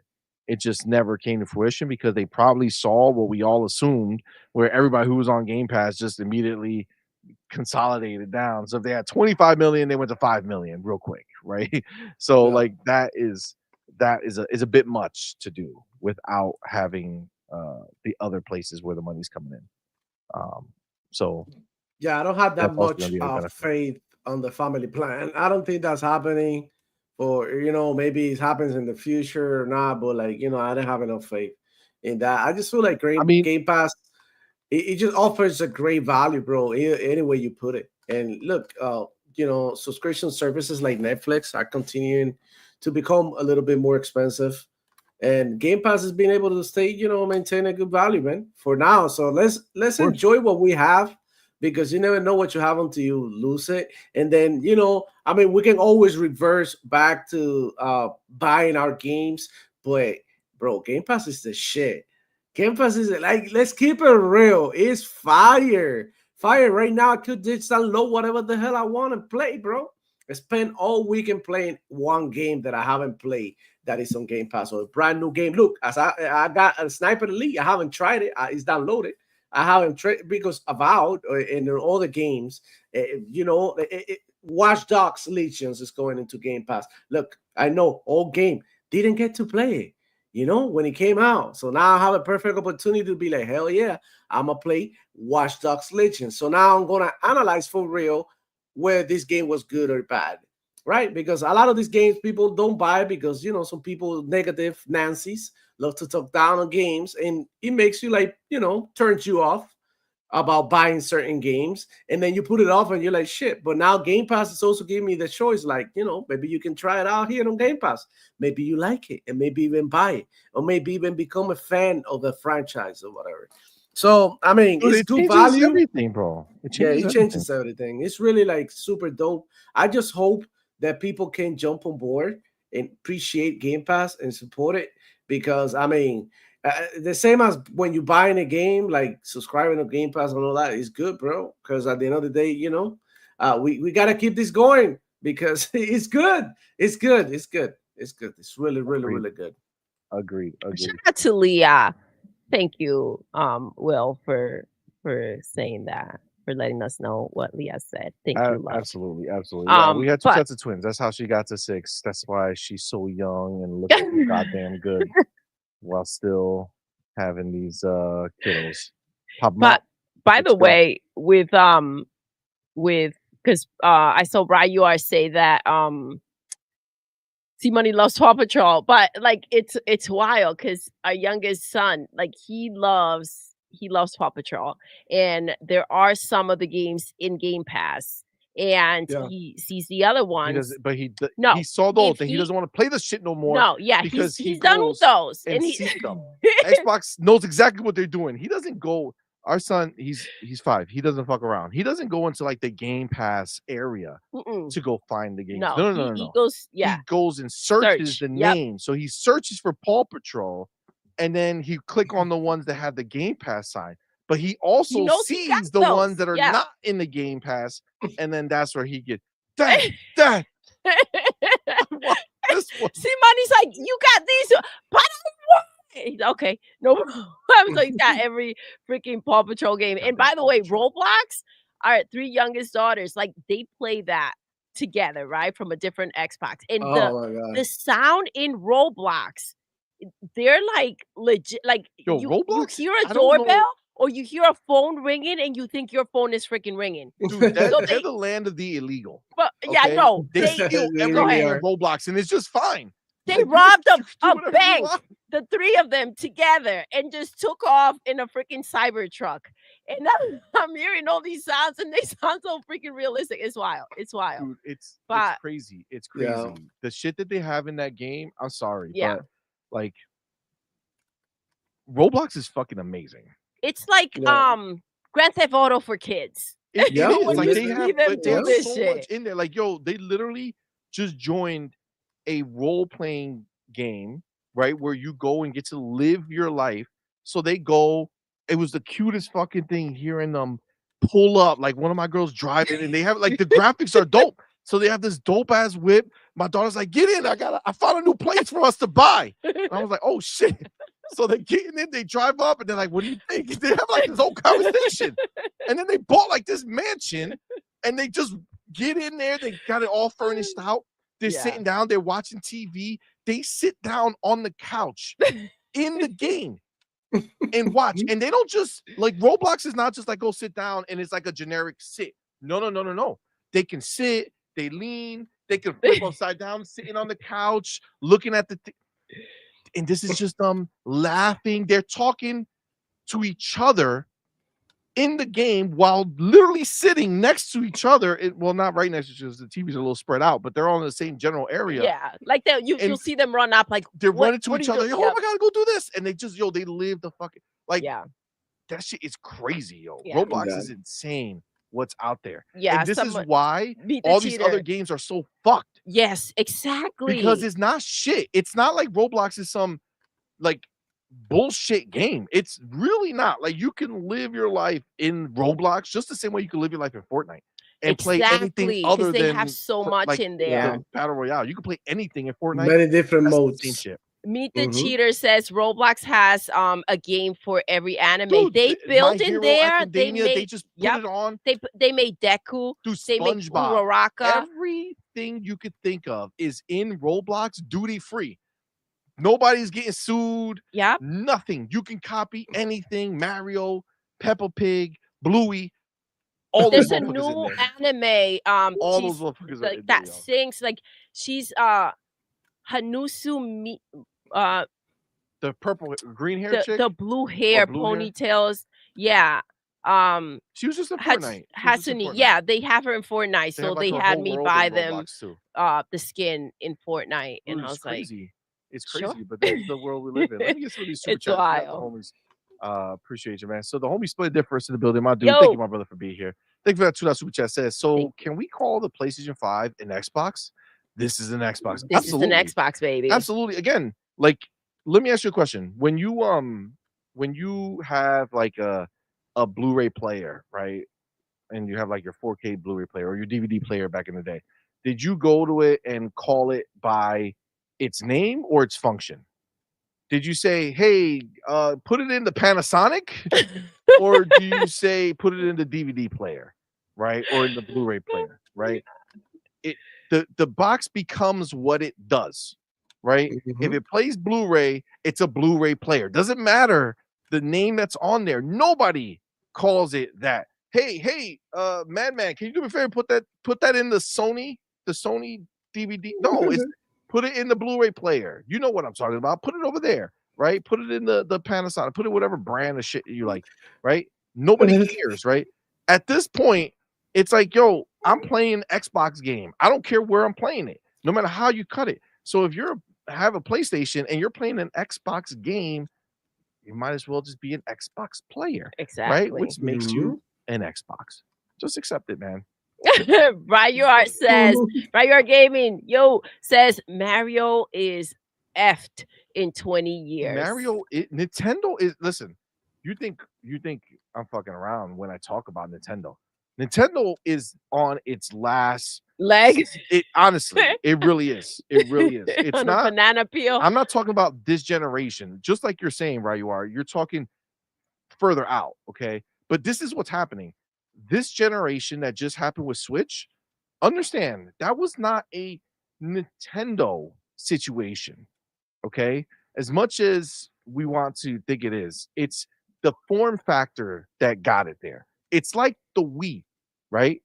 The Wii blew up. It wasn't because it was a Nintendo Wii. It could have been a Sony Wii or an Xbox. It's the fact that the Wii had the gimmick that people cater to, and obviously Nintendo facilitates the games that are for it, right? So obviously Nintendo has a part to play, but meaning it's the gimmick that mattered, right? So in this case, the Switch, the gimmick is what mattered. They took away the idea of buying a console and a handheld and gave you one. And they brought it back. To their credit, they did. But now they're launching the Switch 2 in a world where that is not a unique thing, right? They're also launching in a world where we already know PlayStation is making a handheld as well. We already know that Xbox is making a handheld as well. Nintendo is not going to be competing in its own little bubble anymore. And again, just like we were just talking with just at dinner, not tonight, but we were talking about it, and it's like our oldest kids now, they grew up on Disney, because we were talking about going to Disney and doing all this stuff, and it's like when we took our big kids to Disney for years, they grew up on Disney, they loved Disney, Mickey Mouse, all that shit, right? Like they were obsessed with it, and Disney princesses, right? My daughter loved all that, like our daughter, like the younger ones, they're not. We have Disney Plus or Disney Channel Plus, whatever the fuck it is. They watch Bluey on that shit. You know what I'm saying? Like they don't care about Mickey Mouse. They don't care about the Disney princesses. We got 4 girls. 3 of those girls can give a shit. Not that they don't like that stuff. They just don't feel for it. They don't have the same, nostalgia for it or attachment to it. I mean, if they make a YouTube park, then that would be popping, right? Bro, the most famous people in our house are these fucking people who play with toys on the screen. Alexia and the whatever the fuck, these little girls. Miss Rachel. There's a llama chick who has like these llamas. That she has these llama toys. Cookies Roasty. This bitch. How annoying. I know. But this is the thing, and this is what I'm telling you, right? Like this is the perfect analogy, because Disney was in the same boat, right? Like Mario is like the Disney of gaming, right? It's like the thing that you just grow up on and you build nostalgia for it. Well, again, our older kids, they have nostalgia for Disney characters. Our younger ones could give a shit. Yep. They don't care. They just don't. This is where Mario is at, right? The older kids that like our son and Madman, daughter, like they know Mario as something. Yes. Our younger ones don't give a Minecraft, Roblox, Fortnite. That's the they love that. Yep. It's just what That's it is. Where it's at. It's just what it is. So 6 kids, 4 of them could give a fuck about Mario. We have Switches, bro. We have Switches. This is not you Xbox dude, you didn't want to give them a Switch. That's why they don't know it. No, we have everything. Every game that has come out, we bought all the first party Nintendo games. Listen, they've played Mario games. They've played Animal Crossing, obviously on the Switch. They go ahead and they've played Astrobot, but it's just the go back to, right? Where they go back to and what they kind of just can come together and just have fun with. And it's not what our older ones grew up with. Just different times, man. I'm telling you, Nintendo is not long for this scenario if they don't evolve. They need to grow the fuck up and start making their games more appealing to older people, and not the fucking older people who are obsessed with Mario. I'm talking about, and I'm not saying you need to change Mario himself, but like Metroid Prime should be fucking gorgeous graphics wise. You should be pumping up everything you can to make that shit compete with the biggest and best first person shooters that are out there. It should be a focus. You gotta grow this shit up, man. Like Splatoon, cute, fine, great, but you gotta find a version of that that's gonna resonate with the rest of gaming, bro. Like your box is not gonna be enough. Nintendo needs to sort their shit out. Agreed. And then we do have the homie Jonas, the motherfucking dad, with that $2 super chat. Appreciate you, fam. Thank you. Says Pony service announcement. Your PlayStation is an Xbox. Hashtag PSA. Facts. It is. It's the truth. If you don't see it that way, you're in denial. Yep. The Switch is gonna be there soon enough. All right. And then we have the homie Boss Red. Boss Red was good. Thank you. Nope. Boss Red with that $5 super chat, man. Appreciate you, homie. Thank you so much. Says PlayStation is not trying to evolve. They're too busy chasing trends to change. They're not Xbox, who adds something new and innovative each generation. Facts. They stay trying to keep shit at the status quo, right? They're trying to keep everything down at that level because that's the only place they feel like they can succeed. The problem is that that level doesn't exist anymore. Right? Only to them. That's it. They're the only people running around in that mindset. Nobody at Xbox is okay with one Xbox game anymore. If next year, Okay, Xbox says, well, we got one Xbox first party game coming out at the end of the year, and that's Call of Duty. Maybe one other game. People will fucking lose their shit. Are you fucking kidding me? You just gave me fucking 8 fucking first party games throughout the year, and I was getting this high quality meal, and now I'm stuck eating the slop that's left over from third parties, and I don't get my first party fucking feast. No, I would be so mad. I would be so pissed if they couldn't at least try. If they were delaying shit after whatever, that's fine, but at least try. They should have some shit. But this is what it is, man. PlayStation's not there, bro. PlayStation cannot compete at that level. They just can't. It's just what it is. It's never going to change for them, sadly, for them. And we do have our homie, Do You K? Not me. Excuse me. With that $10 super chat, man. Appreciate you, homie. You should have did an $11 super chat so we could have put your name on the ticker. He says 2 things. 1, did you see Refudge's conspiracy theory that Microsoft secretly funding IGN buying all these gaming media sites? Well, what? Oh, man, crack is a hell of a drug. Crack is a hell of a drug.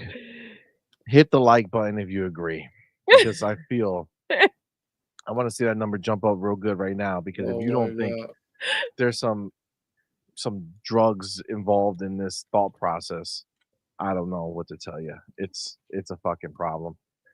Yeah, I mean, IGN, the company that constantly slanders Xbox. Yeah. They're definitely in Xbox's pocket. You know, that's the way it works. When you pay somebody to do that stuff for you, it's actually best when they talk shit about you and they make you look bad at every turn, for sure. And then he continues, 2, Clobril updated Xbox's roadmap as of 2025. You put it in the tweet in the DMs, CMoney. Okay. Let's go to the tweet in the DMs from Do You K Now Me. Okay. Here is the roadmap. Let me share this. So this is an updated roadmap.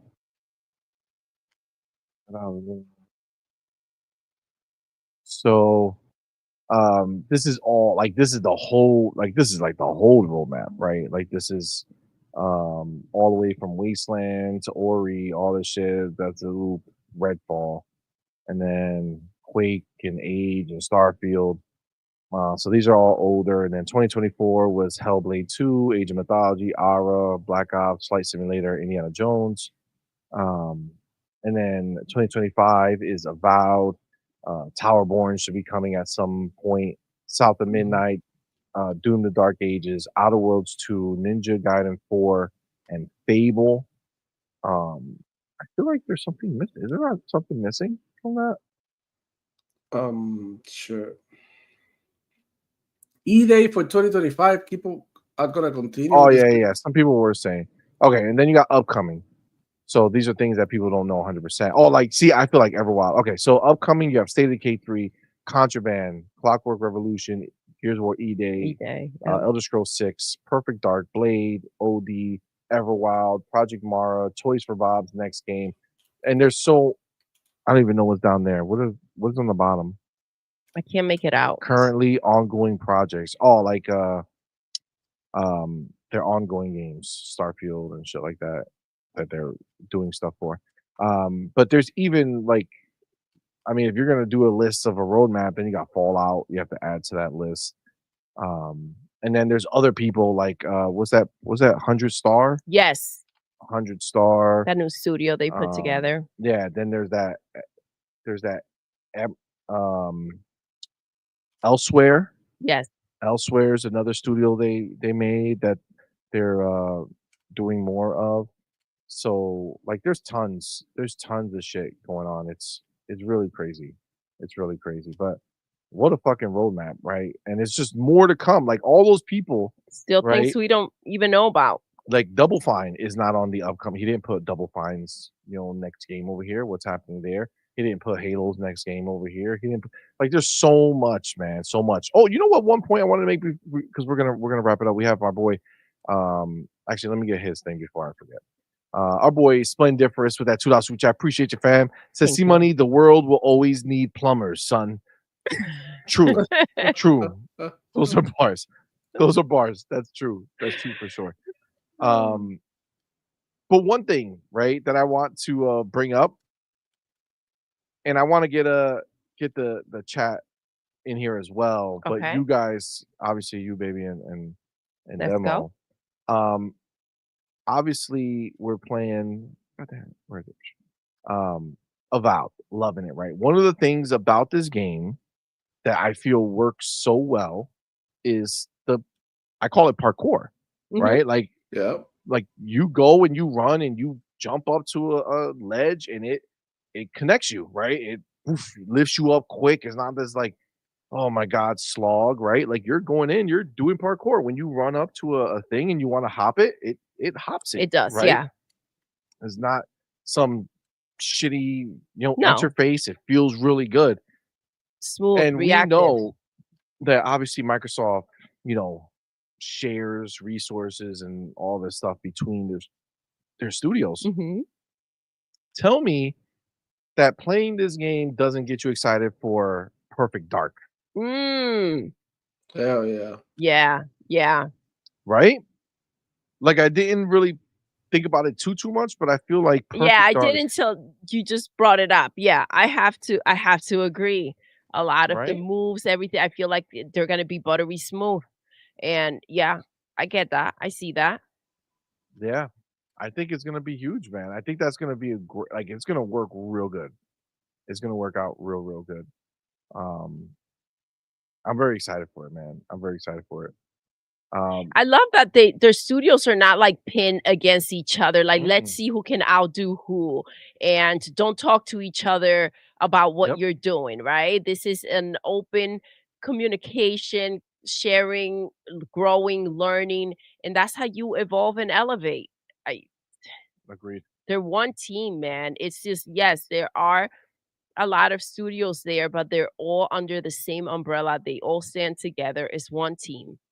Agreed 100%. Very, very excited. Very much looking forward to that. Let me get Cage real quick. Yo, this is the El Vampiro Borracho. The only gaming channel where we could sit here ranking Disney princesses. I mean, I'm looking at the chat and they're literally doing that. Okay, like Esmeralda number 2 to Jasmine, Belle is number 1. Like, motherfuckers getting real out here. So I love it. I love you guys. You guys are amazing, guys. That's thank pretty you so dope. much, man. We are gonna wrap it up. Yes, It does put out here. Clobro needs to add Tony Hawk. Yeah, there is that leak. Tony Hawk is coming. So we'll see it. It was in Call of Duty Black Ops. There's like a timer where they're gonna reveal it. It was supposed to be rumored shadow drop in the June showcase, but now it looks like March is when they're gonna announce it. So we'll see. But that's another one coming. Fillmore Pocket says, I would love to see someone make this same style of roadmap for PlayStation, complete with the canceled games, ongoing games, and announced games. That would be fucking hilarious. All right, guys. But thank you so much, man. This is where we're gonna wrap it up. Like I said, we made it. We're a little clear, about 15 minutes over. But guys, thank you so very much for rocking out with us. Thank you, guys. We love that you guys are here. It's an awesome show. We have a great night with you. So thank y'all so much. Shout out to everyone who super chatted tonight. It helps out a lot. We appreciate y'all. So thank you. Thank you, guys. Shout out to the homie Mash for going ahead and gifting 10 memberships. That's so fucking dope. Shout out to everybody who supports us on Patreon and YouTube memberships. You guys are the shit. Gotta shout out our elite members, man. The homie Big Boy Mike, Dark Angelic. Appreciate y'all. And of course, our inner circle member, our boy Big Migs Gaming. You guys are the shit. So thank you so much. Shout out to the first 3 people who made it in the chat: the homie Relski, Dova360, and Music72. And our first super chat of the day was from our boy Jonas the Dad with that $5 super chat. And our biggest super chat of the day was from our boy Big Migs Gaming with that $10 super chat, man. Appreciate you. Shout out of course, to gifted memberships was our boy Mash with the 10 gifted. Thank y'all so much. Appreciate y'all. Shout out to the homie Demo, who was here rocking with us, man, all night. Where are we gonna find you, player? Let them know where the people can meet you on your channel? Yeah, man. Jamaflow Gaming here on YouTube, bro. Find me. I'm gonna be there. I think tomorrow we're gonna do some live streaming. I'm gonna be playing some more Avowed. Hopefully, I can finish it. I already had a poll the other day with the squad, so we already know that my next game that I'm gonna stream is gonna be Kingdom Come Deliverance 2. We're gonna be playing that on my channel, so come follow me. Follow me on Twitter and everything. I've been talking that shit, uploading a bunch of like gameplay from different games that I've been playing, and super excited to to stream more games, bro, and just have a great time with the community and all that. Let's get it.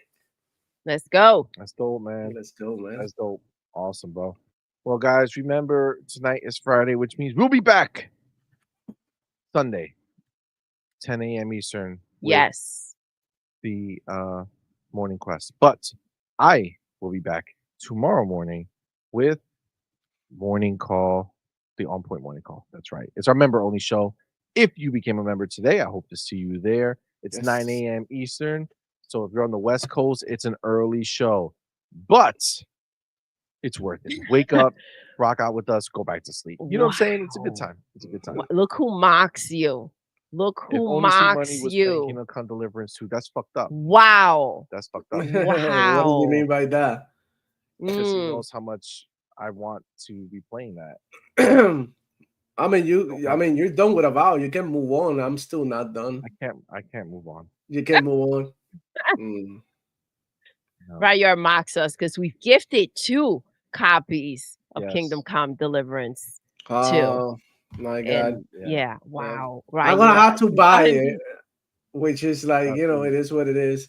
But I wouldn't. I know. Look, a game with like Kingdom Come Deliverance, you know that you're getting quality. This is like not some bullshit game. But I love Definitely. I fucking loved.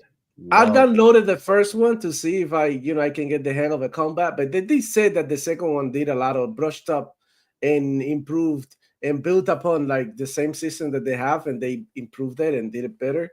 So I mean, I just can't wait to see what the game is supposedly upgraded on the second one. The first one was the first one. They were trying to figure it out, and I feel like they did a good job. I still don't get it though. I still don't get it, but I'm gonna get it. Well, you can't get it by dabbling.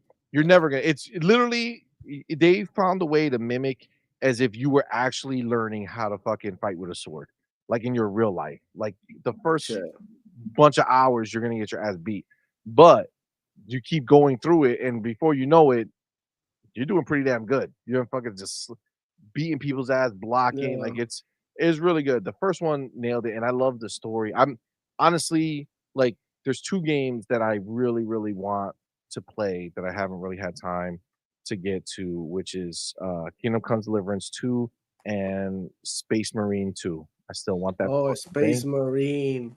We keep we've been checking out Space Marine, but they have this pretend sale. They be trying to, here's the sale. You can buy the $120 version for $100. Go fuck yourself. Okay? Give me the fucking game. On sale. Just wait for a couple of months. It'll be on discount. I think next year by the holidays. I waited Black Friday. It didn't get shit. Well, it was like fairly new.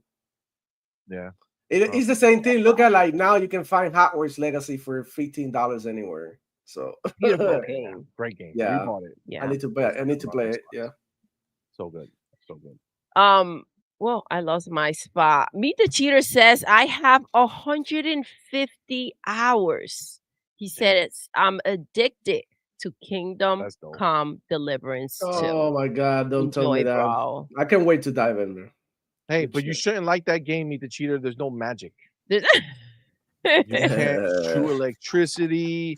Can't light people on fire. That's my concern too, because coming from Avowed and all the freedom that you've given, now when it's time to play something more realistic, right? And not talking down on Kingdom Come Deliverance, it's just gonna feel like motherfucker gonna be dying. You gotta get on a horse to run fast. You know what I'm saying? But I can't wait. I'm super excited. I'm super excited to play it. Yeah. So can't wait, bro. All right, I see people starting talking about. Yeah. Oh, go ahead. What were we gonna say? No, right. You are. He's excited for Saturday's show. CMoney Saturday shows intimate. Yeah. They are intimate. Yes. Real intimate. Yes. Real. Okay. This is getting a little creepy. I feel like it's getting a little late. CMoney had a couple of drinks in, and it's getting a little frisky. I'm like, bro. Gotta get frisky. Oh shit. Let's go. That's dope though. That's dope. Meet the Cheetah. I was just fucking with you, man. I just told you, Kingdom Come looks fucking fire. All right, guys, we're gonna get the fuck out of here. Thank y'all so much, man. We appreciate y'all. Guys, with that, we're gonna end the show the way we end every single show. Doodle. Yes. We're done. We are. Until next time. You're intruding. You're intruding.